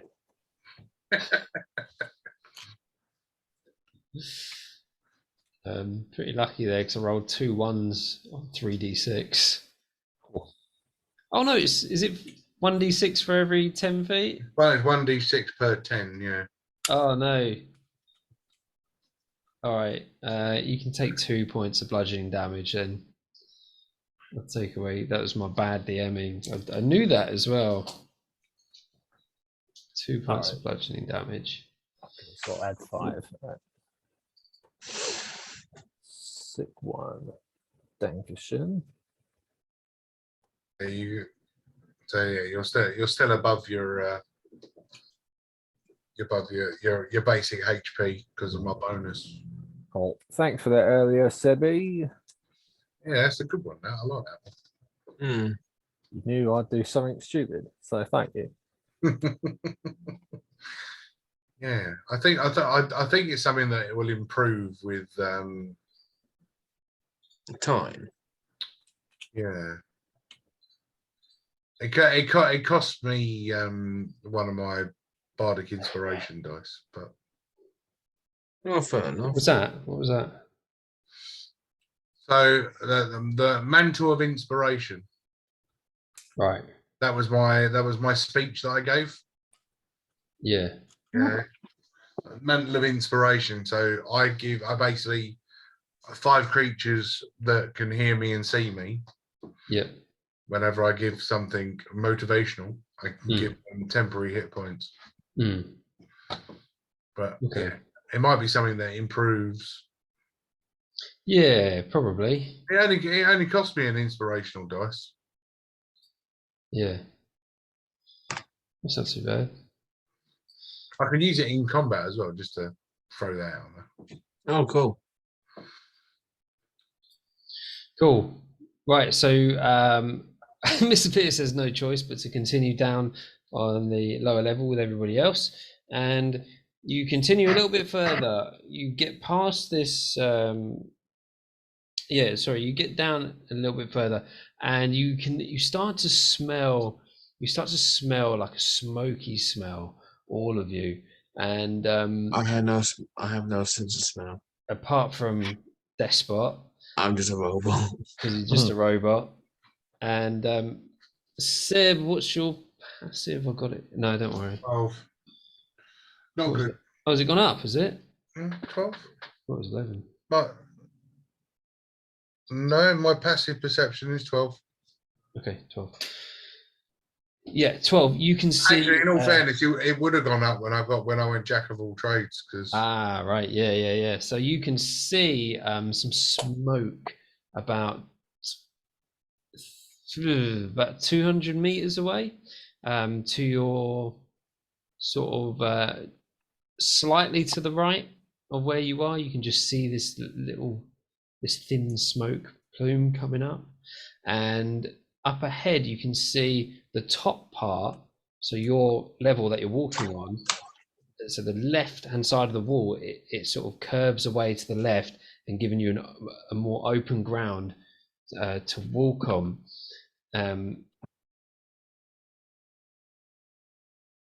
you can see that is the end of your journey on that part, but you don't know what's around the left hand side. And all of you can hear some movement of some kind. You can't pinpoint exactly what it is, but if you like to investigate further, obviously you can. Yes, yeah. If I, where there's smoke, there's fire. So let's see who's wearing their smoking jacket. What are you doing then? I've got an 8 to my investigation. Okay, what are you investigating exactly? Like, I thought you were telling us about the noises. I thought you wanted us to okay, yeah, about perception. Yeah, but so how are you approaching it though? Like, what are you doing? So up ahead, for you guys on the ground, your canyon, it seems to open. It seems to be like a wall, a canyon wall straight ahead. But from what you can tell, it goes left and right as well. It's almost like a T-junction that you've come to. Okay. I can see the smoke. The smoke is left or right?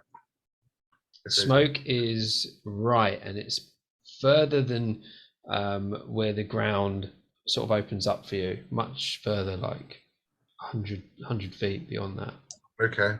And for wherever the movement was, I just want to. I want to concentrate on the movement. You know, when you see like something at your peripheral, you then look at it. Whether that be investigation or perception. What do you mean? So you're looking at the smoke? Well, you said that there was some movement. Was it only the smoke that was moving? You can hear movement. I can hear movement. Yeah, all of you can hear movement. That's what I meant. Yeah. Can I hone in on the movement? Find out what the movement is. So up ahead, like I said, you've got that area that opens up for you, Seb, and then for everybody down the bottom, it's like a T-junction about 50 feet ahead of you.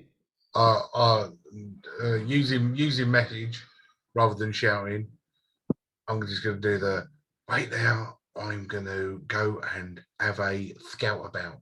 Wait. All right. Sure. I'm still up the top and I can still stealth. So I will, yeah. I'll sneak up to the thingy and see if I can see wherever I can see, because all that I can see is the bottom of the deep blue sea. Okay. Give us a stealth roll. My stealth with 16 on a +7, 23. Okay, fine. Nothing stirs as a result of your movement. You creep up, and the wall to your left, it sort of curves away from you, opens up to a small area, and in front of you is a brazier, which is partially lit, and there is a hobgoblin in armor standing between two bridges, one that sort of goes north and one that goes east over to another island of sort of lower canyonous area, and you can see another hobgoblin. This guy looks a little bit more well decorated than the guy that you're closest to, and you can see a big bonfire on top of a large rock as well, unlit. Oh, that's not what I was expecting to see. So the hobgoblin's on my level. He's on your level, yeah. Just seems to be standing there like he's on a guard post or something. Oh man, this might end up being a freaking. Right, so I'll run back. There's a couple of hobgoblins sitting on the bridge. There's like an idle bonfire waiting to be lit. There's smoke over there, and I didn't see anything else that was any use or nothing that the DM threw at me anyway. That's on the left or right? They did what? So the hobgoblins were waiting on my. They're only up there. Look, you can almost see them. But it was the bonfire was straight ahead, right? It was across on a. Yeah, it was on like a so a lower canyonous area, but level with you. So it's sort of like the canyons are really big, and then your level where you're walking along, that becomes the new level within the canyonous area, if that makes sense. Right. What? So if they keep walking straight, they're gonna end up going up and meeting up with me. No, if they carry on walking straight, they will go through another maze of canyons. Oh. But you're on top of them this time. Right. Because we need the You bridge. want us to Yeah, I think get yourselves up on this level. I think it's probably the best thing to do then. Going by that description. Are we And able this list. to make our ways, including the axe beaks, or will we have to ditch the axe beaks? Well, it's 15 feet up. Or vertical? Yes. Alright. So let I will try and throw Desmond up there. I'll let Axel. A non-consenting Desmond is about to be thrown. Strength. Oh, it's gonna be fun. All right. Shall I rage this? No, actually, it's not worth it. Right. +5. Will your boy do it?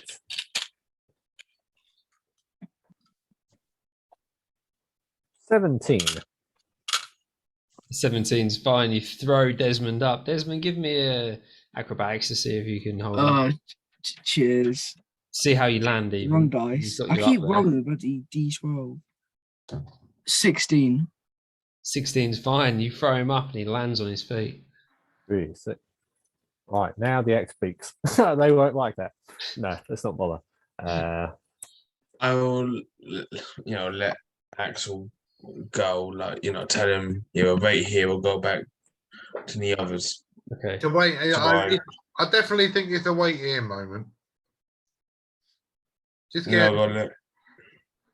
let him right here then. It's my buddy Xavier. I can't give you because I'm still up the top, and I ain't jumping down just so I can get thrown back up. Bob, I mean, Mr. Pierce. Actually, it says Mr. Subscribe. His name's Mr. Pierce. First name Mr. Second name Pierce. Mr. Pierce, subscribe. Because he pities the fool. I mean, what is the actual plan? Because I just threw him up there. Like, what are we planning to do here, fellas? We're Are we actually sneaking up? So up at my level, there are bridges. Uh-huh. Down at your level, you're in a labyrinth of caverns. Right. Well, if 3 of you head up those bridges and scout them out, then we can hang back here, and if there's trouble, we can just shoot forward. Well, we're gonna be fighting some hobgoblins. Are they good? Well, hobgoblins are beatable. Sorted. Right then. But you're the tank, so it'd be nice if you were up here. Can't throw himself. Well, why can't we? I don't know.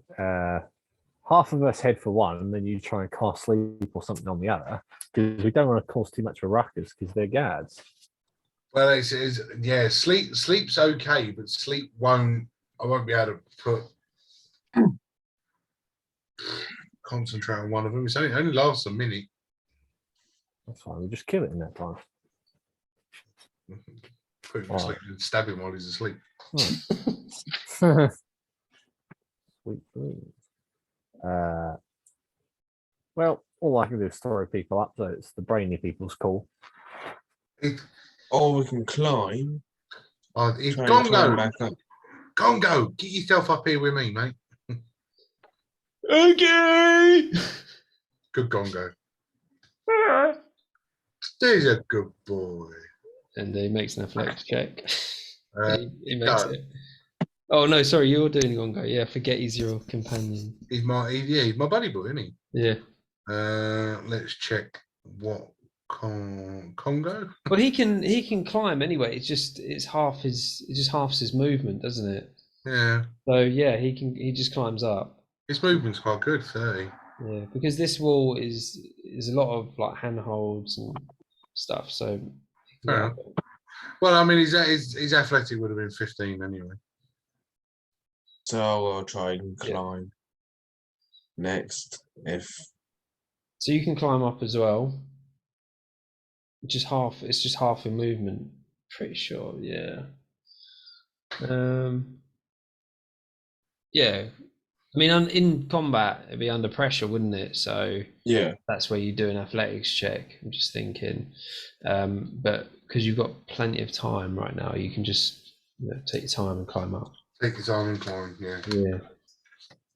But if I am able to, I'm trying to make the climbing, like climbing, the steps where you find like little hooks and crannies to climb on. I'll try and make it bigger for Mr. Pierce so he doesn't have an accent again. All right. On Yeah. the way So up. Mr. Pierce, if he wishes to climb, he can just climb. Yeah, I think so. And are we leaving the axe beaks behind for now? Yeah. Yeah, well, I don't think the axe beaks can climb this, can they? With just their claws. DM's discretion. I don't know, like, what would you do to coax them up there? You'd have to do a lot of assistance, to be honest. Yeah. No, it's fine. It's fine. I wouldn't be able to get Xavier up there because he's only an animal friend, but yeah, no, it's fine. Yeah, no, I'm just gonna instructions, wait there. Okay. So it waits. And what's your next move? Is he running up with us? Sneak up on these hobgoblins. That sounds fun. Not really. I'll sneak up on these hobgoblins. Yeah, I could. Am I with you? We're all up on the same bit. All right. You got thrown up. Oh, yeah. Yeah. You had no choice. I could potentially put both of these hobgoblins to sleep if I roll high enough. They are separated by some distance. Oh, then no, I couldn't. So Seb, you can go back up to that corner because of your stealth roll. We'll work off that one. How far away is the hobgoblin from the edge? He's 5 feet away from the edge. What's the drop? The drop is 15 feet. It's still 15 feet. Okay. I'm weighing up what I can do. Could I potentially sneak up on this hobgoblin, cast sleep, but before he falls on the floor, push him so that asleep he will fall and land, but then it won't kill him. And I'm using sleep on just one of them. While you're there, you hear from the one in the middle say, shout for one of the other guards to come to him. He says, "Where have those ogres gone?" Yeah. Oh God. Right. Yeah. Fine. I'm gonna do just that. I'm gonna do just that. So this is what I want to do. In a small period of time, I want to cast sleep. Right. I've done this is the plan. As the guy starts to do that, I want to shove my rapier in his back and push him off so he falls into the cavern. Okay. So he's a guard, and he will be guarding, but give me another stealth. Yeah. Stealth is good. It's the only thing I'm actually good at. Oh, yeah, 23 again. That's fine. Loads of 16s tonight. What's everybody else gonna do if anything happens? So if Seb told us the plan, or his plan, I will just say make him go to sleep, and I can easily just one up and thunder wave, I'm just and I just blow the I'm whole lot up. I'm trying to do the shh bit.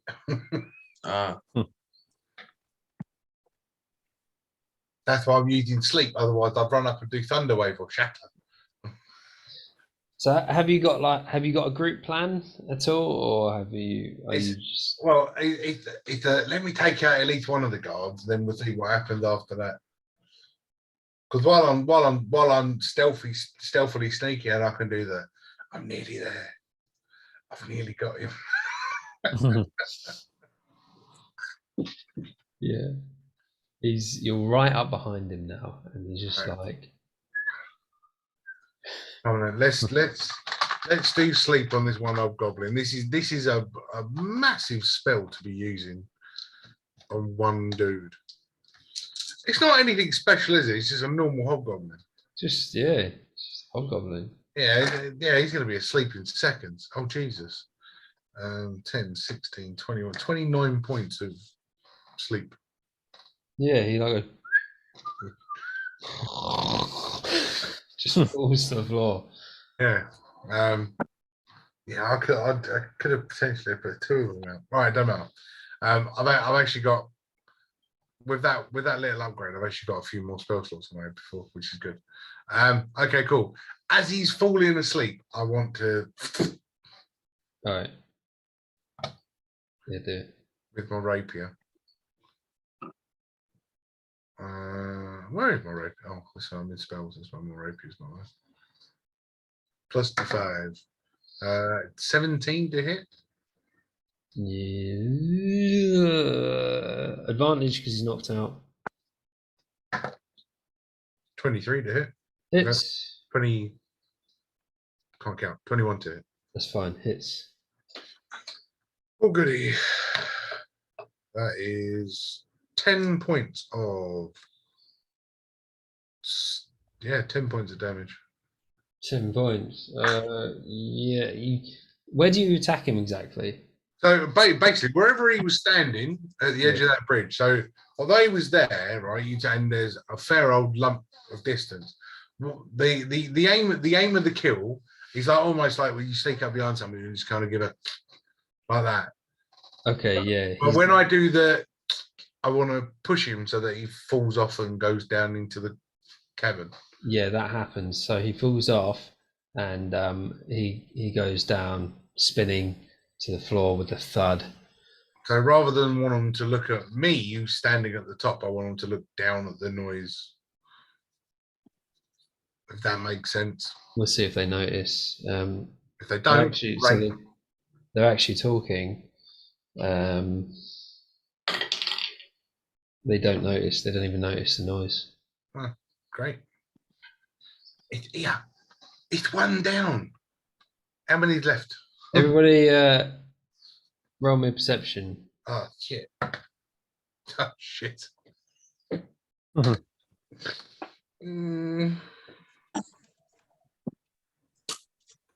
21.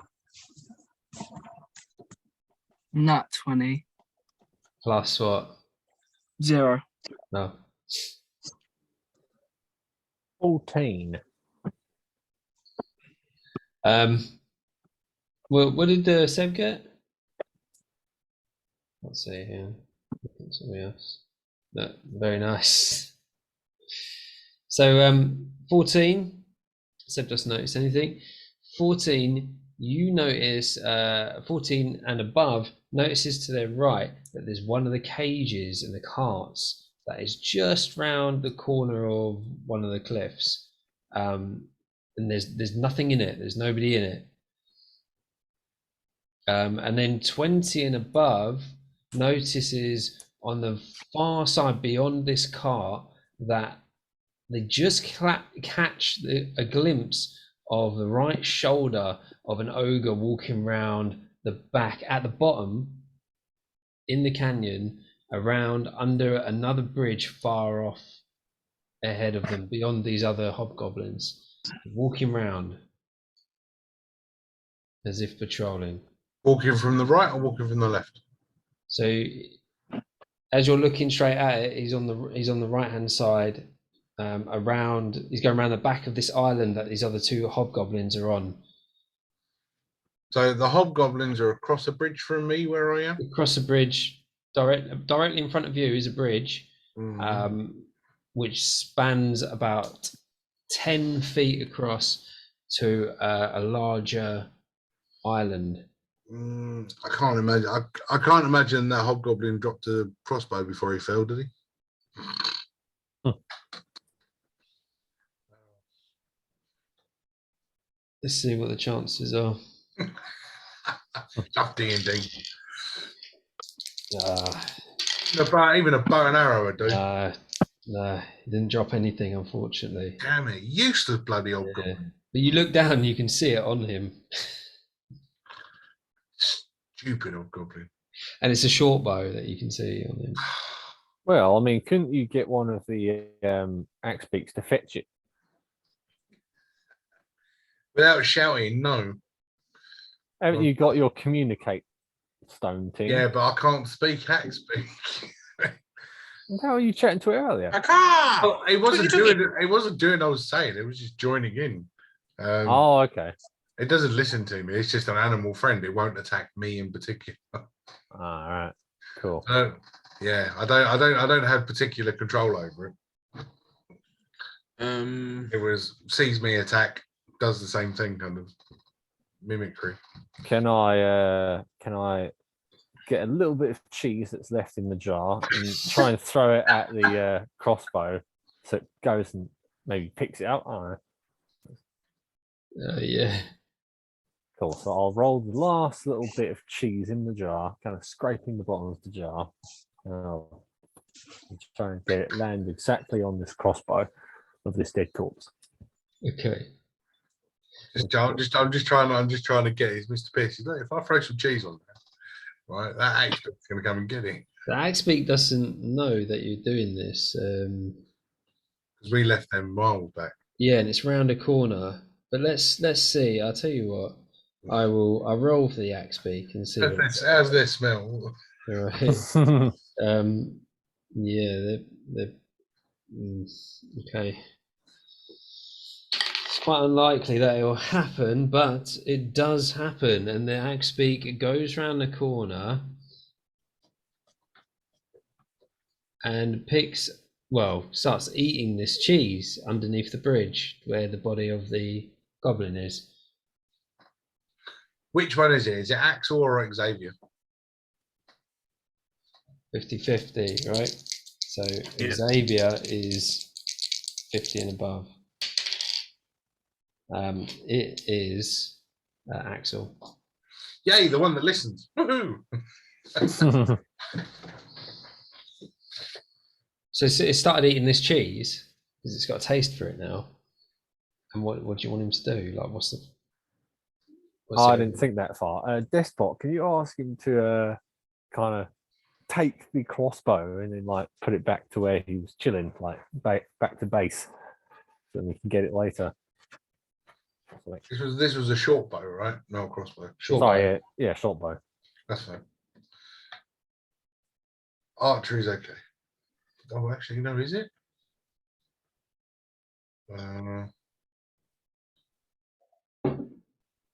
No, it's not. Well, I could use it, just wouldn't be able to use it well. It's fine. We got it. Hopefully, maybe kind of. Oh, for the 20s and above. Sorry, this is something else I meant to mention. On another island, a small island to your right, you can see a black stone with red veins. Oh, Another one. That's on the right. You seen the cart? It's, And- it's right by the and cart. yeah, It's on that top bit by the cart. Oh, the black stone. Yeah. There's no bridge over to it though. A bridge over trouble. Right. So these hobgoblins that are in the middle, they hear the axe beat walking around, so they head over to investigate. Or one of them goes, "Go and look at that." So and another hobgoblin comes over. What are you guys doing as he walks over towards the far side of the bridge? Oh, there are two hobgoblins on the other side. Yeah, so one of them has now walked towards the bridge. The other one is still standing where it is. Oh my god. See, there's no way on earth I can even remotely get across a bridge stealthy enough without getting seen. The bridge is 10 feet, 10, 15 feet. Yeah, 10 or 15 feet. Can Oh, I sorry, 20 feet, yeah. stealth across that, right, without being seen? It's not possible. Yeah, I know, and he's looking in that direction. He's just been walking, like creeping in front of him. This is why I really needed a distance weapon. And he turns around and he goes, "There's one of those fucking birds. Shall I kill it?" Oh, hang on. What about, No, don't worry, the ogre will get it. yeah, that's fine. How about, He heads back. Oh no, So- what were you going to do first? Because you're thinking of something. well, yeah, and it was while he's standing there, I want to see. So I'm going to use. Can I use 2 cantrips at once? Is that possible? Yeah. Yeah. So what I'm going to do is I'm going to use message to send vicious mockery across. All right. Yeah. Go ahead. Right, and I'm just gonna, I just, yeah. What's the insult? What's the insult? Because I'm going to do it. So as my college, I am an actor, and now I can mimic voices. So I'm gonna mimic the voice of the hobgoblin who told him to go and look at it. Yeah. This hobgoblin looking down sees the bird and sees the dead body of the other hobgoblin. That's fine, because I want to go into his head, and I'm gonna throw across with a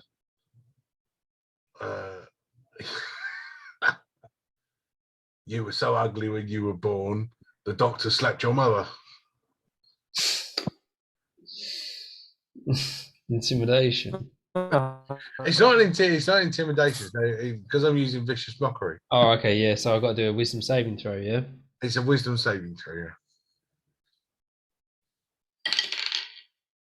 14.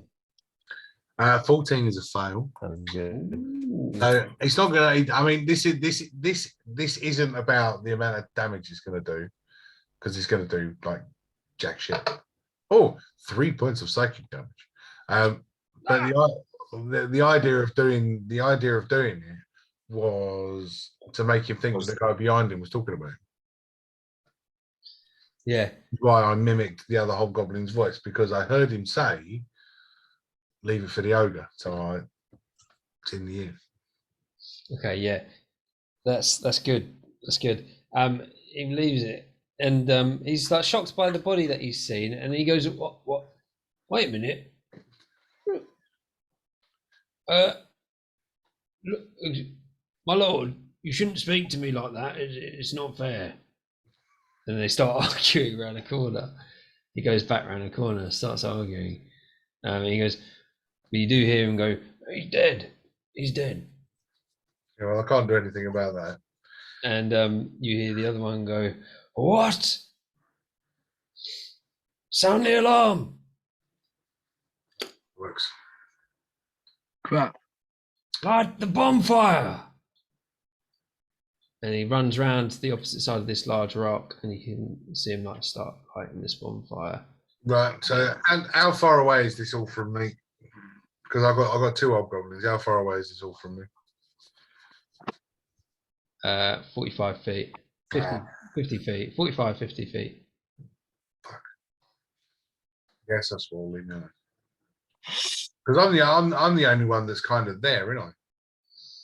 You're all like, I'm guessing the rest of the guys are just round the corner, and you've just gone out to like assassinate this hobgoblin. Yeah. All right. And then Mr. Pierce has actually gone out and chucked some cheese down, so he's down there as well. Well, he said to me, "Pierce, freaking run! Right then. Go attack! I'll be right behind you. I promise." Oh, I thought you meant run away. Right. Oh, yeah. Okay. Attack. No, that way. Cool. Oh, Stop them from lighting the damn okay. thing. I'll just like Tom. Oh, Tom Cruise. What was he going to say? Cool. I'll just like Tom Cruise sprint towards whatever direction Seb points me at. All right. Well, Seb sees. Oh yeah, I the was just ogre like come Tom round Cruise the other. sprint towards whichever direction Seb's pointing at. Yeah, he's that way.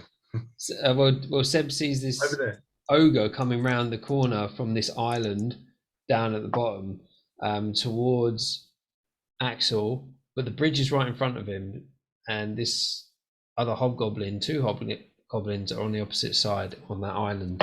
So I where want to stop the hobgoblins from lighting the fire. Okay, so that's where you wanted Mr. Pierce to go. Yes, and I'm going to be right behind him, just much slower. What's your movement speed, Mr. Pierce? 30. Okay, you get 5 feet away from this hobgoblin that's been standing in the middle the whole time. He notices you approaching in a rage. Let's roll for initiative. Yeah. Sebastian was right behind him, though. Yeah, you're right behind him. You get 25 feet. I get my 25 feet, yeah. So you're still sort of on the bridge. I'm just going to go to the toilet quick. And then, Getting old, his bladder no, don't. it's this beer. I've been drinking beer. I've got a taste for it recently. Ray, I'm going to show you this. I'll show you a new link.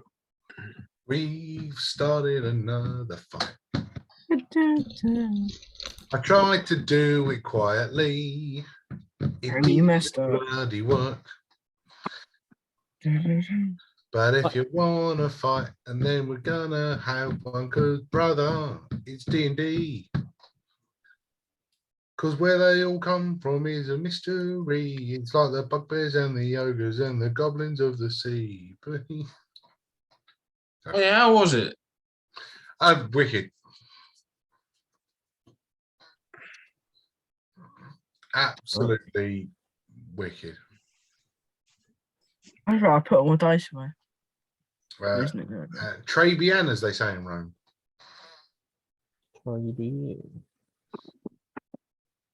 That's 3 beans. Okay. You got the screen share yet, right? Yeah, we'll do. Might as well have a look at what the DM's missing. Well, Roger's missing. I was about to say we could start talking smack about the DM, but this is being recorded, so he'll probably would see it. What? DM's a I wouldn't play it cool. He's back. He's an asshole. He's the world's biggest asshole. Whoa, what?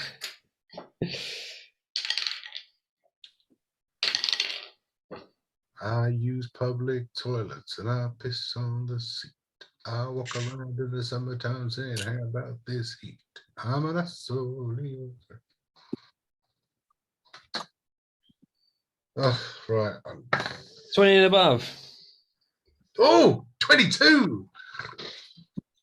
We'll go about doing it. 15 to 20. Right, 20.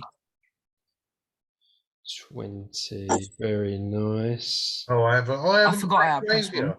Boom. Oh, I got a 17. Sorry, just rolled. What about Gongo? Oh no, Gongo goes after Seb. And Mr. Pierce. 7. Strong. Oh, Piercy boy, eh? Cool. Right. And now this guy can see Mr. Pierce speeding towards him. Bloody hell, hang on a minute.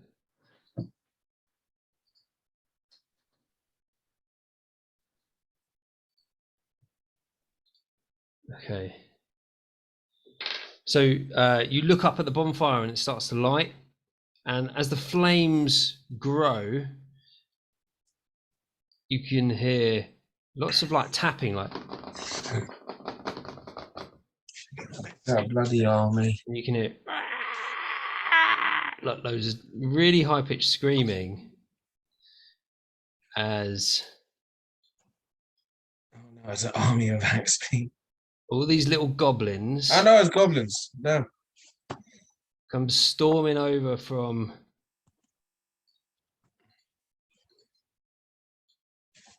all directions. Oh my Gideon. Goblins. Goblins. Oh my god. These guys are going to sort of like going to be on the bridge, Oh, we're dead. charging like crazy. Oh my god. Is there Seb. any more? There is a few more. Yeah, I'll let you in on that. Bear with me. Just trying to rearrange them. Oh, 6. Yeah, so So Seb, many deadlines. Seb, that goes to you. But what the hell? I run. The fuck?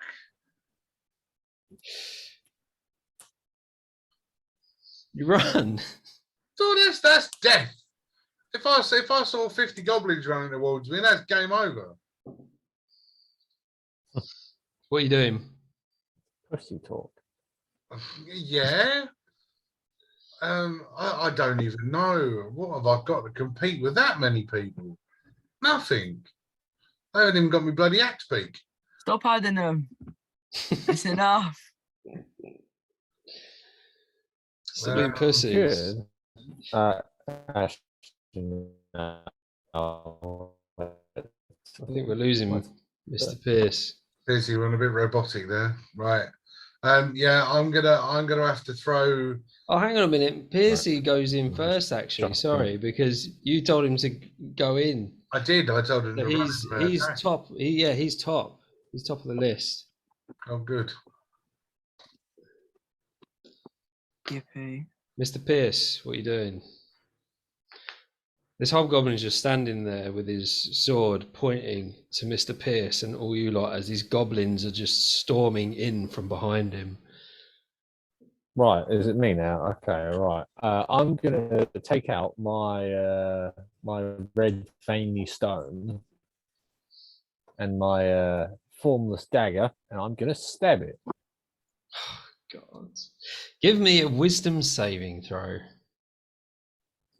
All right. Wisdom save. No bad shout, but it's gonna go F us up. Yeah, there's 50 goblins and a bunch of these white monkey things. Yay. Not if Monkey things? I'll find out. Oh yes, we have an item that bad guys were trying to get. We stopped the bad guys from getting them. But it can summon demons from the underworld effectively. And Mr. Pierce carries it around in his pocket. Because that's a good idea. Right. And we got one that's over there. Yes. With red veins. Another demon What stone. did you get in your 15, saving? please. 15. 15's good. And can you roll me a d4, please? Oh, no. Yes. 2. 2. Okay. Mhm. Out of nowhere, out of the void, 2 of these like wolfish carcasses wielding spiked clubs come out of nowhere next to Mr. Pierce and start charging with him. Yes. Get in, my Mr. lads. Pierce has got pet demons. Yes. Axe speaks and there's demons. It is No, I haven't got Rumi's my axe, Gongo. but I've still got Gongo, so I'm good. Oh, who's the axe speak behind you? Is that Axel? That's Axel, not It's Right. Axel eating cheese. yeah. Not Xavier. That's Axel. Right. Cool, right. He's So not- So am I you in control? Am I in control of them, or am I you're not just in kinda- control of them. Okay, damn. All right, then. Go get them, boys.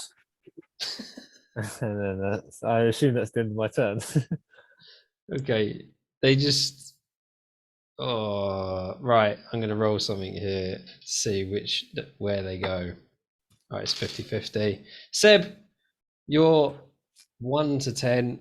The goblins are above. I rolled a 6. I'll tell you what, Seb, you can do it. You can roll a d20 for me. God. Okay. 15. 15's good, so they don't notice you, and both of them run towards the goblins, and they swing into one of the goblins, and just it explodes on impact of the club. This other one is going to try and hit this hobgoblin, and he misses. The hobgoblin parries it, and the hobgoblin goes for an attack and gets a nat 1. So he rolls on the, God damn it, rolls on the critical fail. This is just going to be loads of Dan rolling against himself for the next hour. Oh yeah. You can take a nap. Oh, so he's incapacitated for 1 round. That hobgoblin, he gets shell shock for whatever reason. It's that You purple. and 2 of you see These demons appear out of nowhere. these 2 demonic things running into his face would do that. Yeah, probably actually. Yeah, that's a good idea. And then, so if that's your turn, Mr. Pierce, you don't want to move any further forward or back? Well, I suddenly have the urge to rage. I don't know where that came from. But yeah, I would like to rage. Girl. Yeah. Good. So angry, so That is the furious. highest rage ever. I would like to rage. Good. Have some. Yes. Okay. With all those goblins that are just about to attack you, that'll bode That well. will make them quiver in their boots. Mm. Yeah, right. And now I'm raging. Right. Okay. Man. I want to get Gongo as close to this fight as I can then if it's me. Gongo's got no distance weapons or anything at all. So it's action. Can't do anything. Question, Dash. I was gonna say as an action, can I get him to dash? Yeah. To move him a little bit further. Great. In that case, I'll move. Yeah, get him to the bridge and sort of at least somewhere next to me and Axel. Yeah, you can definitely use the dash action. You can definitely get in front of you if that's where you want him. Yeah, let's get him over there. Easily, yeah. How far away is that big ass ugly ogre?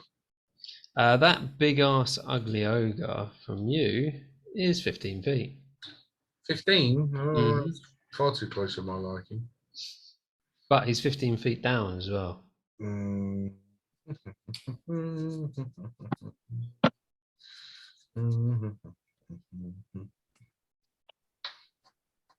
Cast animal friendship on it. Oh man, I can't do jack. I can do jack. Shit.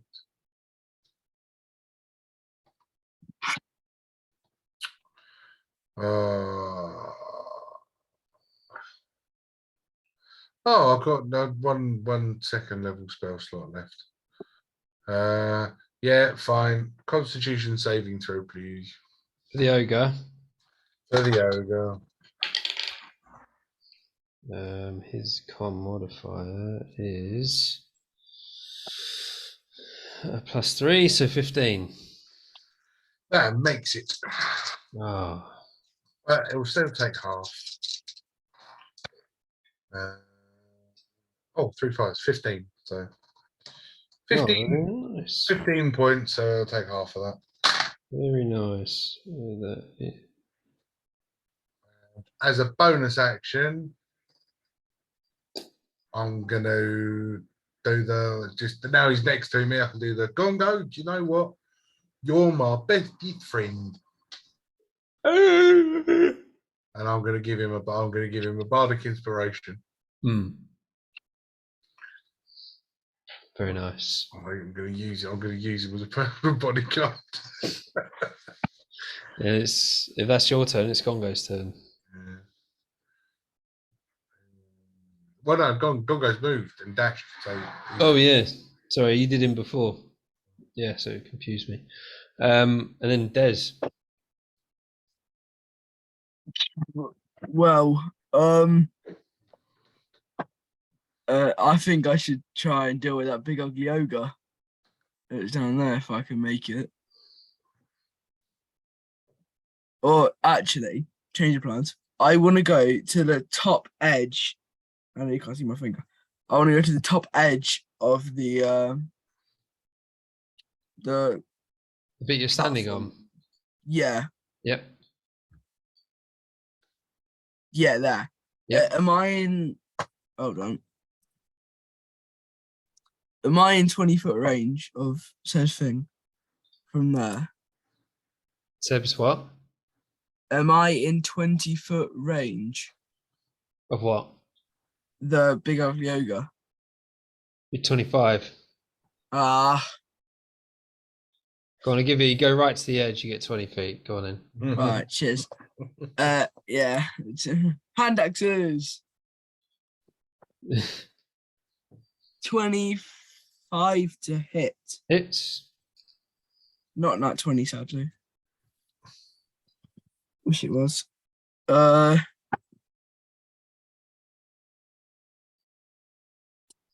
can't count. 6 damage. Yep. And we're going to do it again. Yep. 6. 23 to hit. 23 hits. Another 6 damage. Yep. And I'm going to pop second wind. Second wind, okay. Yeah. And I'm just going to down this little flask of whiskey on my side. And my whole body's going to go numb. And I get a D10. Like it. Functioning alcoholic. 6 plus 8. No, not 6 plus 8. 6 plus 2, so it's 8. So I get Right. 8 health back. Yeah. Any what else do you want to do? Anything else? Nothing? Nah, I'm done. Despot. Finito. Yep. Trying to think what I could do.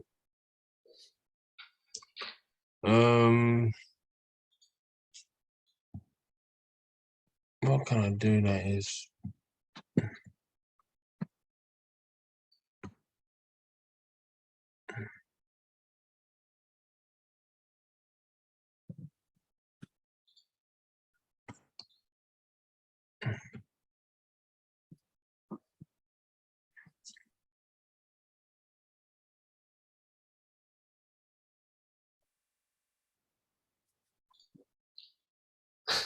What are you doing? I'm trying to think of what I could do. Fight. I know I could fight.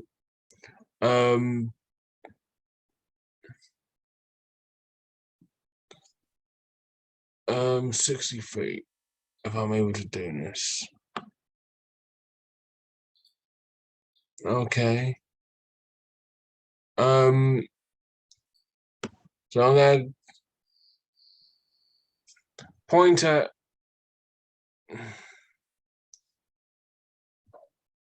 this area. Yep. Because it's 60 feet. Mm-hmm. And you see sparks coming out of me. And in that area is all those people are highlighted as I cast fairy fire. What diameter? It's a 20-foot cube. Oh, cube. Oh, okay. So we'll just. All right. We'll just say those. Yeah, those 7. Can you make a deck saving throw for those? Yes, I certainly can. That is a 9. Fail.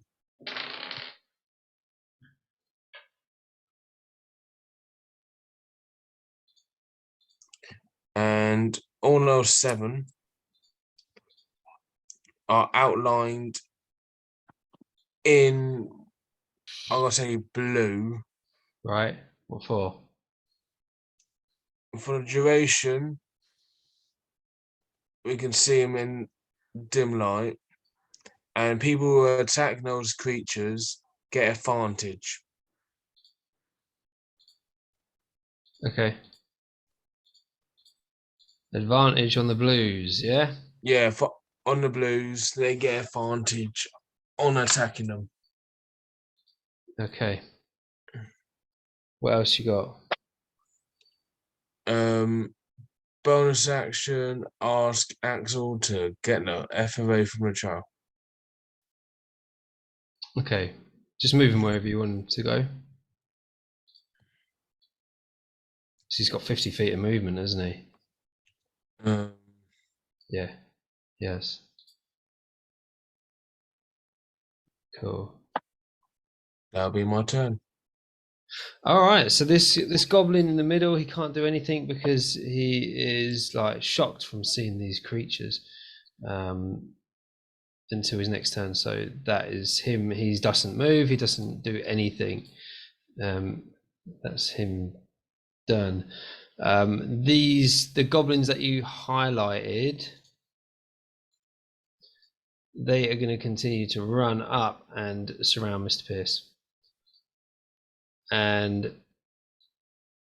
these goblins here are also going to run up and they're going to surround the others.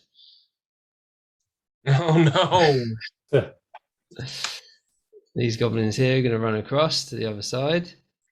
Oh, jeez. And these goblins here are going to run up and surround. So let's just separate them slightly so we can actually see people. Heather, hello, boy. Hello. Let's put you on top there. Yeah. New character, who is this? Get off me. They're just like just swarming you like crazy. And they're gonna go. So how many we got around Mr. Pierce? We got 1, 2, 3. No, 1, 2. So 5 are going to attack Mr. Pierce for an 11 to hit. Misses? No, miss. Misses. Okay, so 1, 2, 3. Let's go 1, 2, 3, 4 are going to attack Gongo for 11 again. I'm guessing that misses. That misses him. Only just mine, but it does miss him. And 3 are going to like try and stab Seb. Oh God! I'm gonna get hit for a 22. Why? A 22. Misses. Oh, hang on a minute. A 22, and you take you take 7 points of piercing damage from their little daggers as they will jab you. Yeah. Oh, checka checka.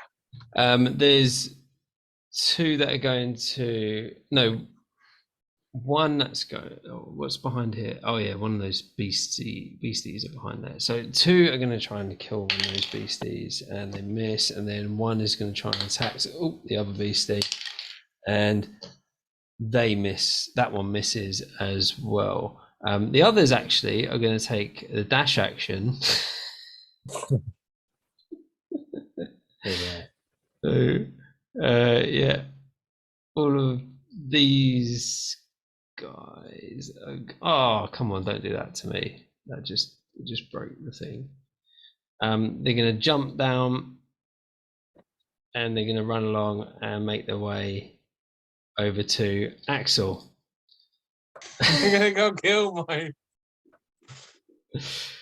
And they're going to surround. Let's see how many we can get, because let's think about like 5-foot squares, right?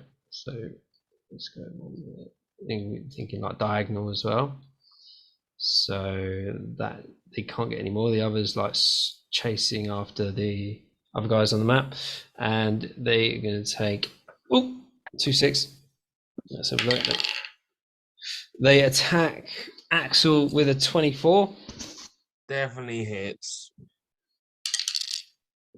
And they do 7 points of piercing damage as they stab him repeatedly. No, sorry, they don't do 7 points. They do 11 points piercing damage. Sorry, calculations were wrong there. 11 points of piercing damage on Axel. Alright. These goblins at the top, these last 3 are going to jump down. They make their way around towards the. Like, if you can see, there's a little tunnel there. They're going to go into this tunnel, and they're off the map at the moment. The other goblin guy is going to jump down and try and help his master, what seems to be his master, and he's going to attack, and he misses that creature,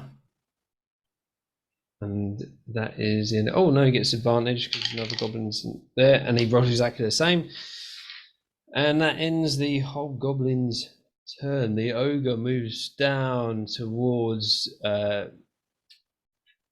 Desmond and tries to grab for his feet, so he's going to go for a grapple. Desmond, roll me. You can choose athletics or you can choose acrobatics. What am I better at? Don't know.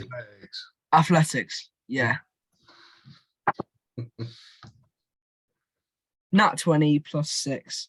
Okay, yeah. He tries to grab your feet, and he doesn't manage to grab your feet at all. And that finishes the ogre's turn. Going to Mr. Pierce. All right. Just a question: is the screen share frozen? Why is that? Yes, it has. Has it? Okay. Do you want to reshare it? Do you? Because you've been making all these clicks and nothing's happened. Well, it's just can't reach this page. How long has it been like that? So Then just that turn. Is that it? Mm-hmm. Yeah. Hold on. Stop the screen share while you're yeah. I was gonna say stop the screen share while you're fiddling with it.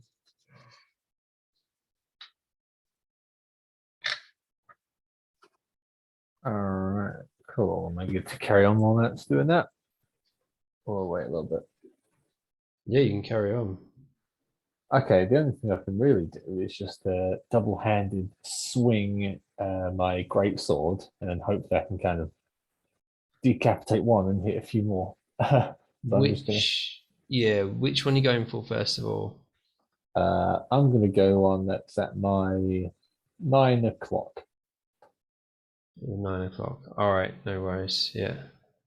So I'm going to swing around for an 20 to hit.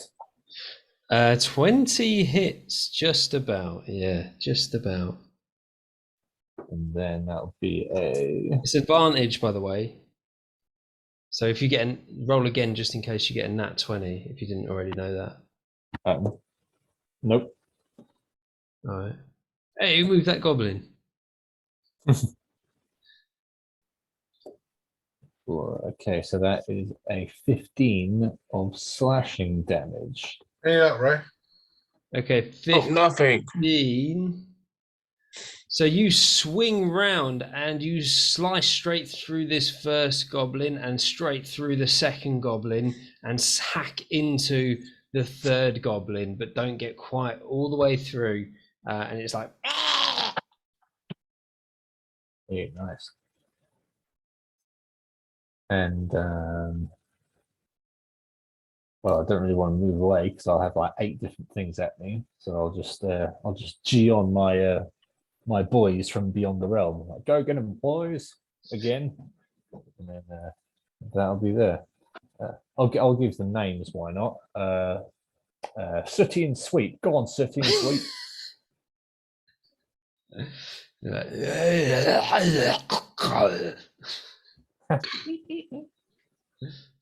And that'll be my go there. Okay, Seb. Yeah, well, shit. That's all I got to say to that. I'm gonna get Gongo to clear a gap. So Gongo can basically attack 3 of these at a time. So Gongo, hit the first goblin. Which one? Well, one that's next to him. Okay. I mean, it don't really which one? Yeah. Not one my side, one his It's all right. side. I choose, yeah. 16 to hit. 16 hits a goblin, yes. Cool. Second attack is 16 again. Wait. Do the damage for the first one. Oh, all right. I keep forgetting what his thing is. But it's that. First attack, 7 points of damage. Okay, yeah. 7 points, haymaker to the face, and just knocks its head off. Cool. One goblin down. Second one was 16 to hit again. 7 points again. Mm-hmm. So as I did before, when he goes with his stick, and then with his bonus action, he's going to do an unarmed strike, which is better. Is at 18 to hit. 18 hits. And with his left hook, he's going to do 5 points. 5 points. Just pow, pow, pow, and just like sends these goblins flying. Blood everywhere. They're dead. Nice. Oh, can he leave my side without provoking an opportunity attack? There's one right next to him.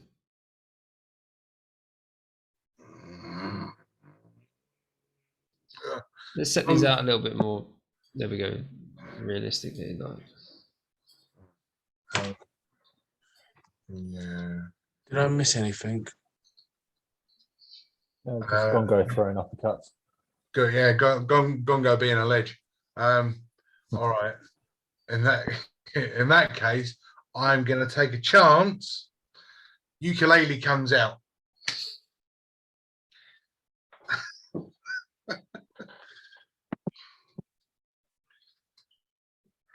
And I'm just gonna sort of tongue out, rock and roll. I'm gonna melt them faces.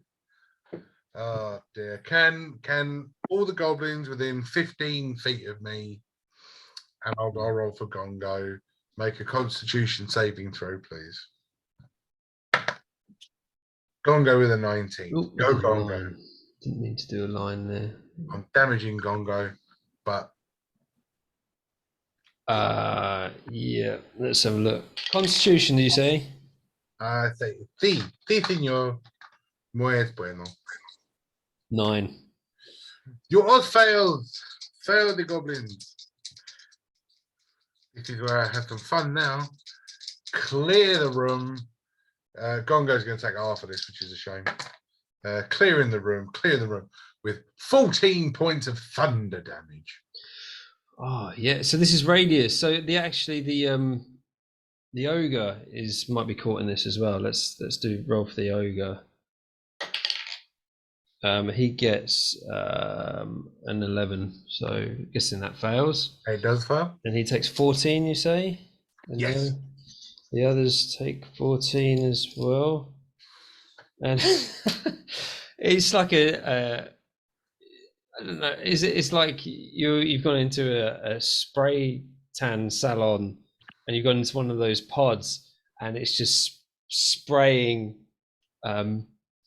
goblin blood all over you, Gongo and Mr. Pierce, and other goblins as they just explode. All of them. Lovely. Oh man, I gave Gongo a bardic inspiration, didn't I? Didn't need to use it. It's all right. He still got it. What else you got?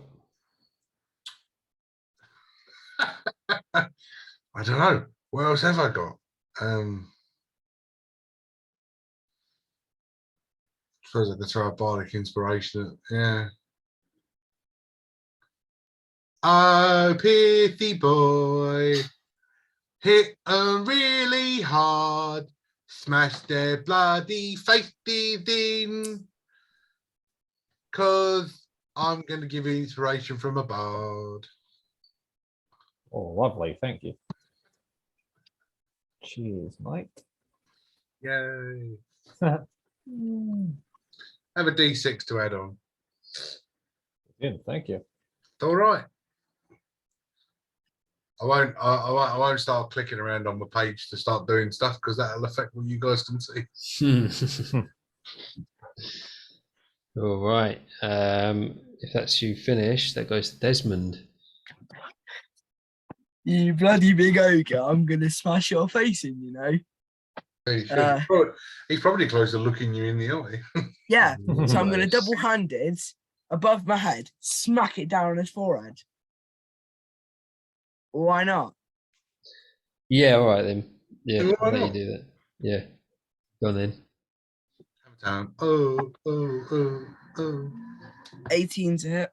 Hits. I would do 10 again. 30, 100, no difference. 5. 12 damage.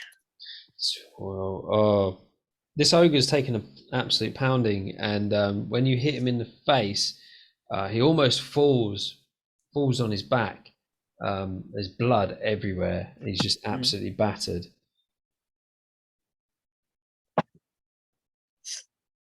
He's not dead. He's down on one knee almost.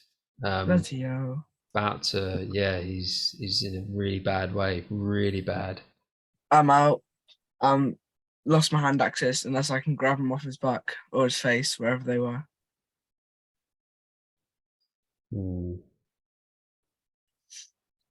Yeah, you could try and reach down. Maybe I'll give you one. One is currently stuck in his forehead. So I just, yeah, cool. I'll take it. Okay. You can have And that.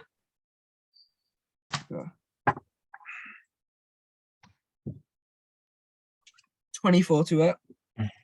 Yeah. Oh, that's the wrong dice. D6.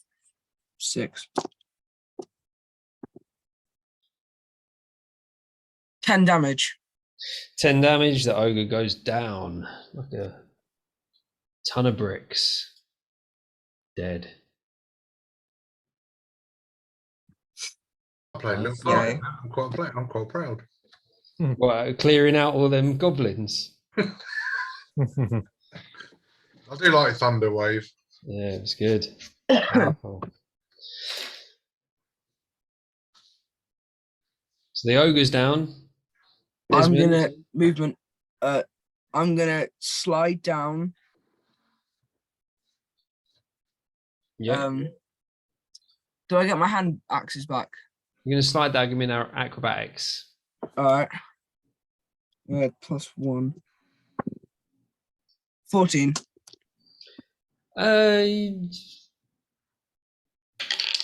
You take 4 points of bludgeoning damage as you lose your footing and then fall on your face.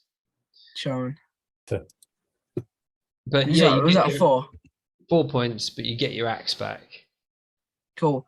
And now I'm gonna go as far as I can towards Axel. Okay. We'll say that was 5 feet because you basically just dropped to Axel. So your movement is 25. Yeah. Okay. So you get to here. Is that 20 foot? That's 20 foot. Yeah. Cool. Hand axe. Hand axe. Oh no, I can't do that yet, can I? Wait till my next turn. Okay. Despot. Yeah. So hearing the cries of Axel from getting shanked.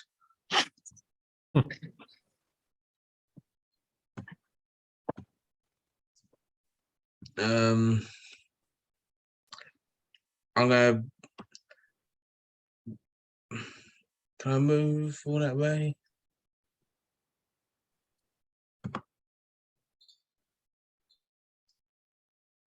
Oh, I just make it. Give us an acrobatics. So I'm just gonna, run and jump. Yeah.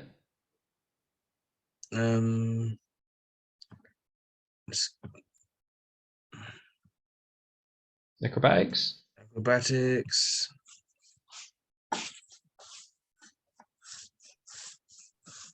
That is a 12. 12 fails. You take 3 points of bludgeoning damage as you lose your footing and you hit the floor. But then you continue running Yeah. as you get to the goblins. And doing so, I will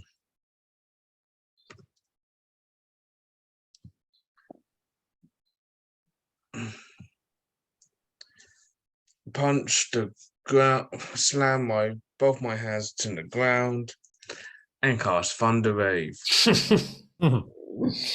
Yes. Oh, don't. Is this centered on you like it was with Seb? Yeah. All right, 15 feet. Yeah, you get. Oh, I'll chuck a 4th goblin in for free. Can someone tell me how many I need to roll? Because D&D died on me. I do a Constitution save, is it? Yeah, Constitution say, well, you cast it at level 1, Yeah. 2d8. Oh no, that's bugbear. 2d8 Constitution. I get a 13. Alright. There you go. Sort it out. Is that a fail? Is it? He doesn't know D&D Beyond's just crashed on him. What's your what's your casting? What do you use to cast? It's wisdom, isn't it? Use wisdom. Whatever your wisdom modifier is, plus your proficiency bonus. Just gonna go see if I can use it on my phone. Because Do you remember what your wisdom modifier is?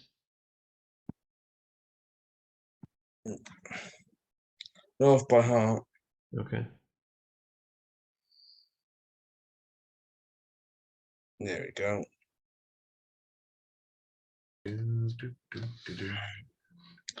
My wisdom is a +4. Oh, that's So that's right. probably 14. 14 plus your proficiency, which is +2, is it? Yeah. So yeah, the goblins fail. Cool. So that's 2d8. 2d8.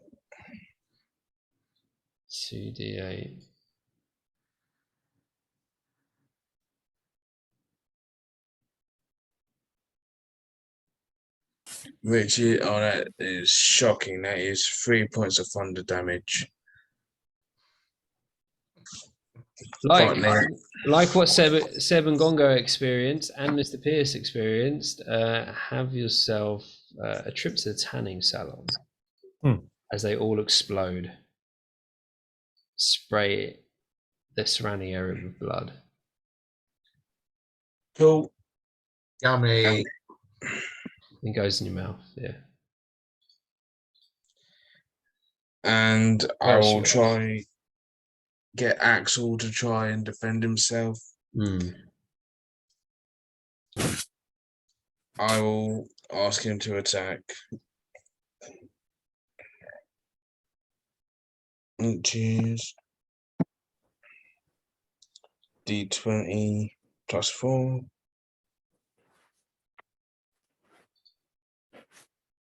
A 19. Hits.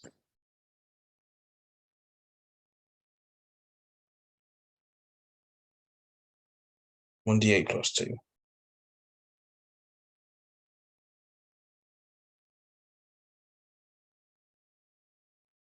Plus 2 is 5. 5. So he chops directly through one of the goblins, sending 2 halves flying through the air. That's my turn. That's your turn. Okay. This goblin in the middle uses a disengage as his action, and as he's running, he shouts to the other goblin. He says, "Retreat! The mine has been compromised. Back to the keep!" And he runs back, and so does the other one. Disengages and runs with him. Oh, can Sweep get an opportunity attack on that one? They disengaged, unfortunately. Ah, bloody hell. Yeah. So What are you too good for? yeah, so they get like over here, and that's them. And then these goblins, they all see the power of, oh no, sorry. So where are they? So there's 3 goblins that went into the mine. Oh, don't do that to me. They pop their heads out of this bit here, and they go and surround Axel. What's Axel done wrong? And how many got there? 4, 8, 9. Right. And they all Too go many. to stab him. And they get a nat 1. Let's see what happens to lucky. all of them. But you're well happy with that, aren't you? I am. Oh, 1 again. That can't be good. Stupid dice. Critical miss. It's all right. Bob's dice have started to curse at the end now as well. It's good. Okay, they lose their modifier on a next attack. They don't do any damage, obviously, to Axel, but the other ones at the top are going to. Well, one of them moves in round to. Sorry, these guys. So these 2 goblins are going to surround that creature there, and they're going to try and attack it. What's his name? Sooty or Sweet? Which is the top one? Top one Sooty, bottom one Sweep. Okay. So they're going to surround Sooty, 2 of them, and try and attack Sooty, which they miss. And then there's one. So one of them moves around here between Gongo and Mr. Pierce, and one on its own is going to attack the other creature and misses again. So rolling exactly the same number every time. And then 4 of them are going to try and attack Mr. Pierce for an 18 to hit. Yep, that hits. And they do 5 points of piercing damage as they repeatedly stab you in the ankles. And then that goes to Mr. Pierce. Sweet. If I have resistance to slashing because of raging, does that half? It's half, yeah. Sweet, so 3 in it. All right. Cool. So I'm just back down to my usual number then. 23. Cool. All right. Can I Can I, first of all, call over to Sooty and Sweep and wait for them to finish their attacks before I do mine? Yep. Yeah, Yeah. you can do, yeah. Because they Get just it. basically go on your turn. Yeah, get them, boys, and then I'll just wait for what they do. Oh, okay. Yeah, they don't listen to you at all, but they swing for the first thing in front of them. Misses Sooty, Sweep. Gets a nat 1. I'm really sorry, this is my dice. Oh, weak. Nat 1. And rolls a 5 on the critical miss. Vision impaired. He's blinded for a round. For God's sake. Also, I'm curious, Michael, did you get that reference? Sooty and Sweep. Yes. Okay, The cool. stupid yellow bear and the dog. How dare you? How dare you? Well, you clearly don't because you're saying wrong things. They're not I stupid. hate it. Izzy Wizzy, let's get busy. Come off it.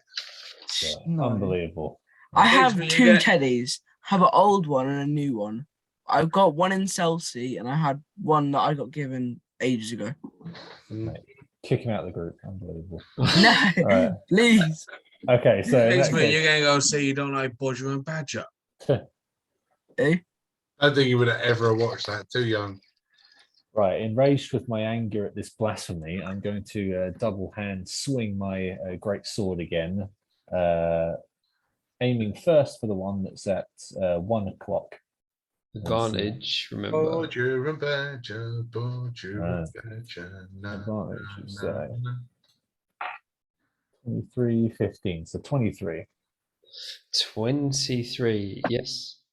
Everybody knows Badger loves mashed So potato. 12. All right, that's a 12 slashing damage starting from 1 o'clock.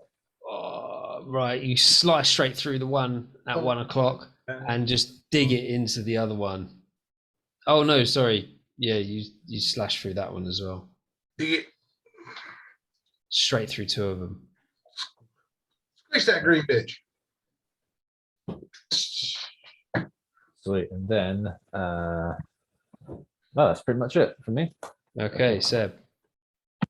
Yeah, don't right. Let's go first. Yeah, Gongo attacks the one between him and Piercy Boy. advantage. Advantage. Oh, good. Bardic Inspiration. 13 to hit. Hits. Yeah. Oh no, does it? Does it? Hang on a minute. I don't Hang on a know. minute. I'm looking at the wrong stat block. Hang on. Even with the Bardic Inspiration, it's only 13. Nope, misses. Damn you. Second one, 18 to hit. Hits. Oh, Gongo. 8 points of damage on that one. And it was a duck, a swing back, and then with following him with a right hook with a 16 to hit. That one's dead. All right, the right hook is the one standing next to Piercy then. So move forward, yeah. Slap with the stick, and he runs over. Superman punch. 6 points of damage. Yeah, what was his attack roll? It was 18. Oh right, okay. Well, for the third attack. Yeah, for the bonus action. Okay. You send him flying off the top of that rock, and you never hear from him again. Good. Didn't like you anyway. I'm going to move 25 feet movement around the edge, around the rock. I want to be able to look at those 2 hobgoblins. 25 feet. Yeah, so you're going to enter the melee range. If you get up on that rock, you'll be able to see them over what's going on. Cool. So if you climb up on that rock, and now you can see over everybody. That works for me. Yeah. Cool. Those hobgoblins within 90 feet of me, right? Yeah, I believe so. It's not too. Yeah. Oh, and they're within 10 feet of each other? Yes, they are. Rockabye goblins on the treetop. You're going to fall over because I'm casting sleep. That is, wow, 8, 16, 21, 30, 30 points of sleep. Okay, as they're running, the one at the back just goes and falls off the side and cracks his head on the side of the wall and dies. But the other one does not fall asleep. Oh, boo. Always got high 8 points for a goblin. Yeah, he was the one that you spotted, and he looked a lot beefier, a lot of. Yeah. So he's the old goblin captain. Fine. Fine. I get it. Bonus action. I just kind of go.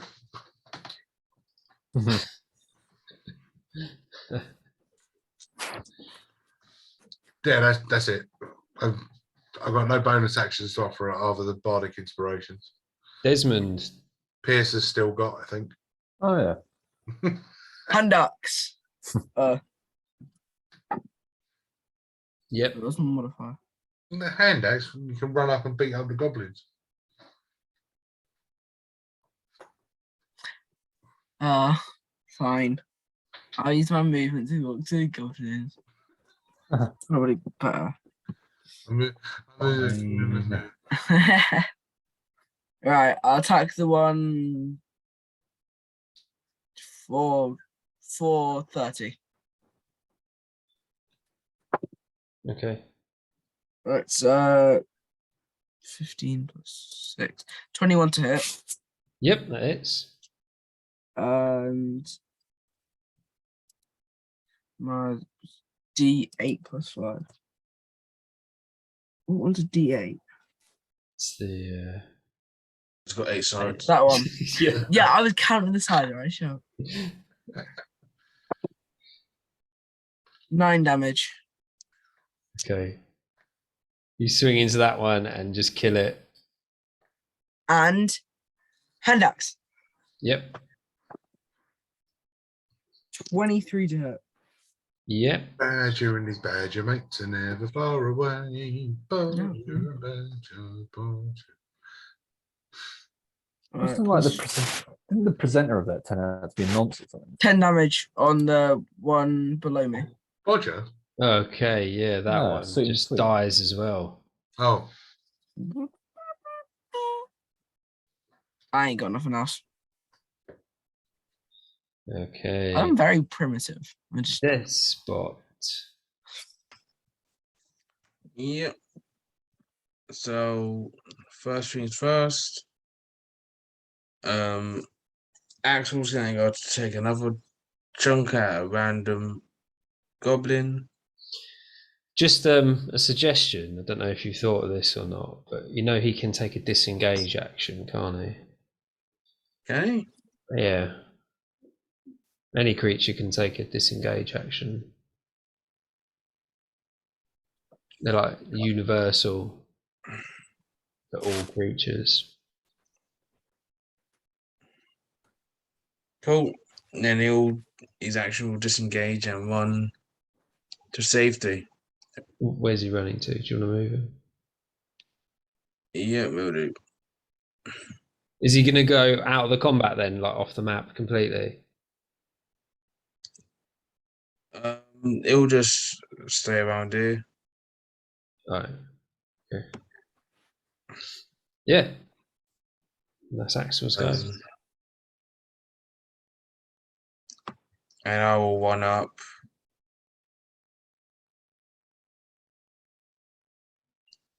Am I able to go up now? Or Yeah, you can go up there.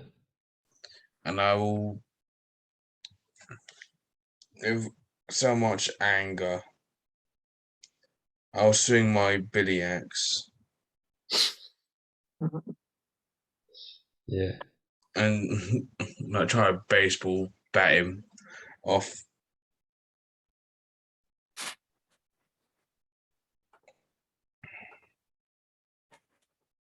So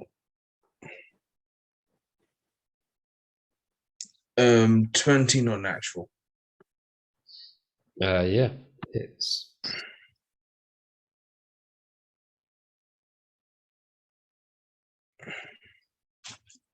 Max damage, and that is 4 + 2, 6. It's just this one in front of you. Yeah. Dead.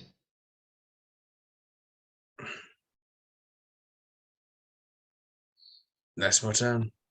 Okay. The hobgoblin on the far right. He gives you one last glance and disappears off the map, running towards where the smoke is rising. Well, that sounds fun. And the goblins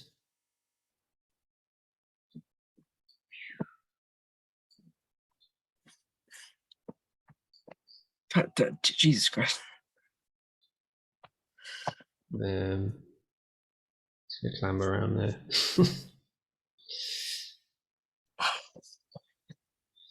They can have 4 of them attack Desmond. They miss, and then 2 of them attack Despot for a 20 to hit, Definitely hits. and he takes 6 points of piercing damage. These 3 up here, they try and attack the. No, they try and run down with the rest of their goblin friendlings. And that gives the other. Oh, not the one that's blinded. That doesn't get an opportunity attack, but the other one gets an opportunity attack. And misses. Jesus Christ, they have not been at any use at Was all. there 2? There was 2 near it. And it misses again. Jesus Christ. There's a 3 and a 4 rolled. Freaking hell, City, you absolute wetty. And then 3 more are going to try and attack Desmond. Oh, thanks.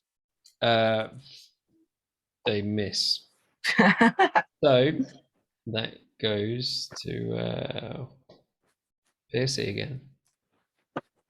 Right, well, these lads haven't been useful, so I'm just going to well, it was the stabbing them with that black shapeless thing that got them back last time. Kind of like calling them back into the Pokeball. So I'm going to head up to Sooty and stab it with the formless dagger. Okay. Which is It's the blind one or the one that can see? no, the one that can see. And that would be a 14 to hit. I believe that hits 2, 6. Yeah, cheers for your old stuff. Yeah, that hits and it disappears to where it came from. Back to where Thanks it for came your lack of help, guys.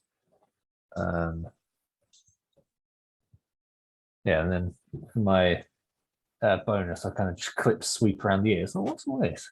Well, you have 0 help, mate. Come on, get your head in the game. He loses blindness, turns to Seb and swings. Arsehole.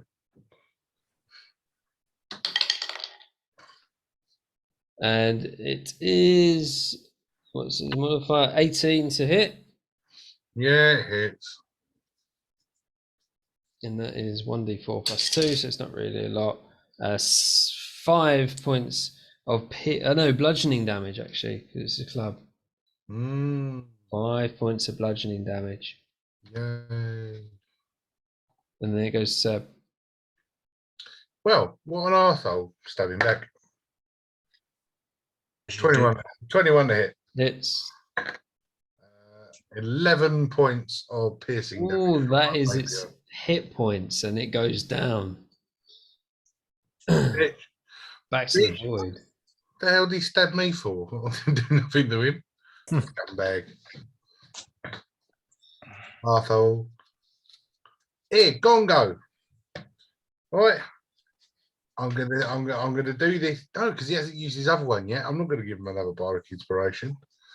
I'm gonna keep your inspiration and run and do So I wanted to do like a stage dive on all the goblins.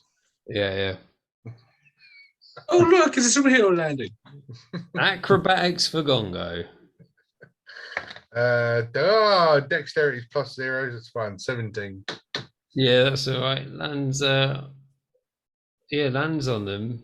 Oh, that's all right. I'll use that as my bonus action. So he's unarmed strike to attack on his way down. So just kind of like, Okay. it's fine. Unarmed strike, nat 20. Nat 20. Yeah, Excellent. nat 20 with a D4. Woo! Roll me another nat 20. No, nat 20. Yeah, roll me another nat 20. Roll me another 20. For what? You just want a number? 11. Okay. It's as you hit it, it's lifeless body. Wait, what's the damage? I was just getting to that. So the damage will be 10. Okay. So his lifeless body hits into another one at speed. I could have gone to Desmond there, but I'm not going to. At speed into the other one and knocking the other one prone. Oh, so one dead, one prone. Lovely. That one that he's standing right next to, stick comes out, broomstick hit. Smack! 17 to hit. Hits. 9 points of damage. Dead. And has he got any movement left after the stage dive? Yeah. Or the one behind Despot. Yeah. Second hit with his stick will be +4, 17. Hits. And was it? He's a plus. Man, I've got to go and find him now. I don't want to start making up numbers. My phone's doing a lot of work because it's got my Sebastian thing up on D&D Beyond. No. What was he with the broom handle? Broom handle's plus. Oh, he's +2. I knew I was wrong in the wrong thing. Broom handle's +2. I thought it was a +6. No. For damage. For damage. Oh right. Okay, yeah. So I had 6 points with the second strike of the broom handle. Dead. Gongo's a beast, mate. Yeah. It's pretty hench. He's only level 2. When you guys all level up to level 3, he's going to level up to level 3 as well. But I don't think that changes actions at all. It just gives me a little bit more HP. It's fine. I'm not going to complain. Man's a beast. At this level, he's been very helpful. Desmond. Well, if I double swing my warhammer, can I hit more than one? Like if I swing it like that, and I just like Depends how much damage you put out. All right, let's find out. Well, swing at the guy that's laying on the ground first. Yeah, it's advantage. Oh, okay, sure.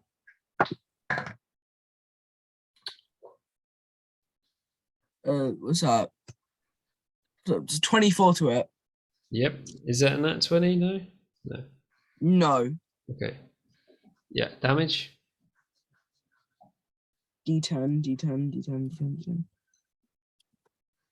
D10.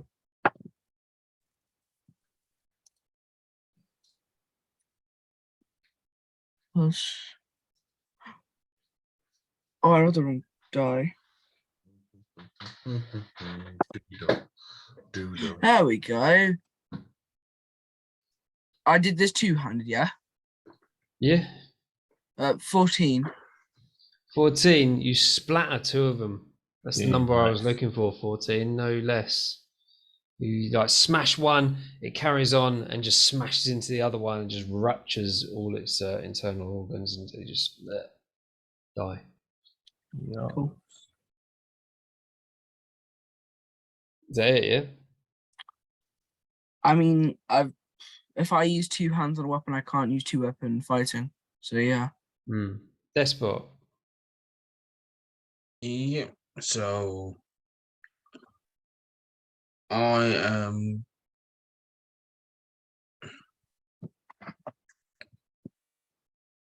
with my other hand, when I clench it, all poison's coming out, seething out. I'm gonna go give the guy a right hook. Yes. Nice. For a 14 to hit. 14 misses. And that's my turn. Good to know. So goblins are going to disengage, run away.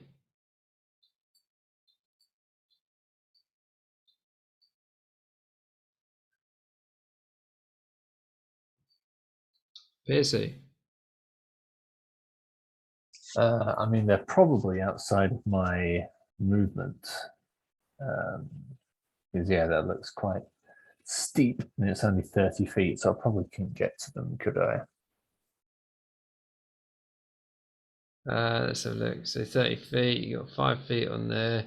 Jump down. It's not going to cost you movement because you're going to like jump down, slide down. I'll give you like 5 feet of movement. So then from the bottom, yeah, you could get there with a acrobatics check. Okay, let's try that. Acrobatics is 12. You on the way, you take 3 points of bludgeoning damage as you land awkwardly and almost, well, you twist your ankle and then like hobble up to them. After 2. Man, I miss rage. Yeah. Cool. After 1, round it down. Oh, round down. Yeah. Oh, generous. Thank you. Sure.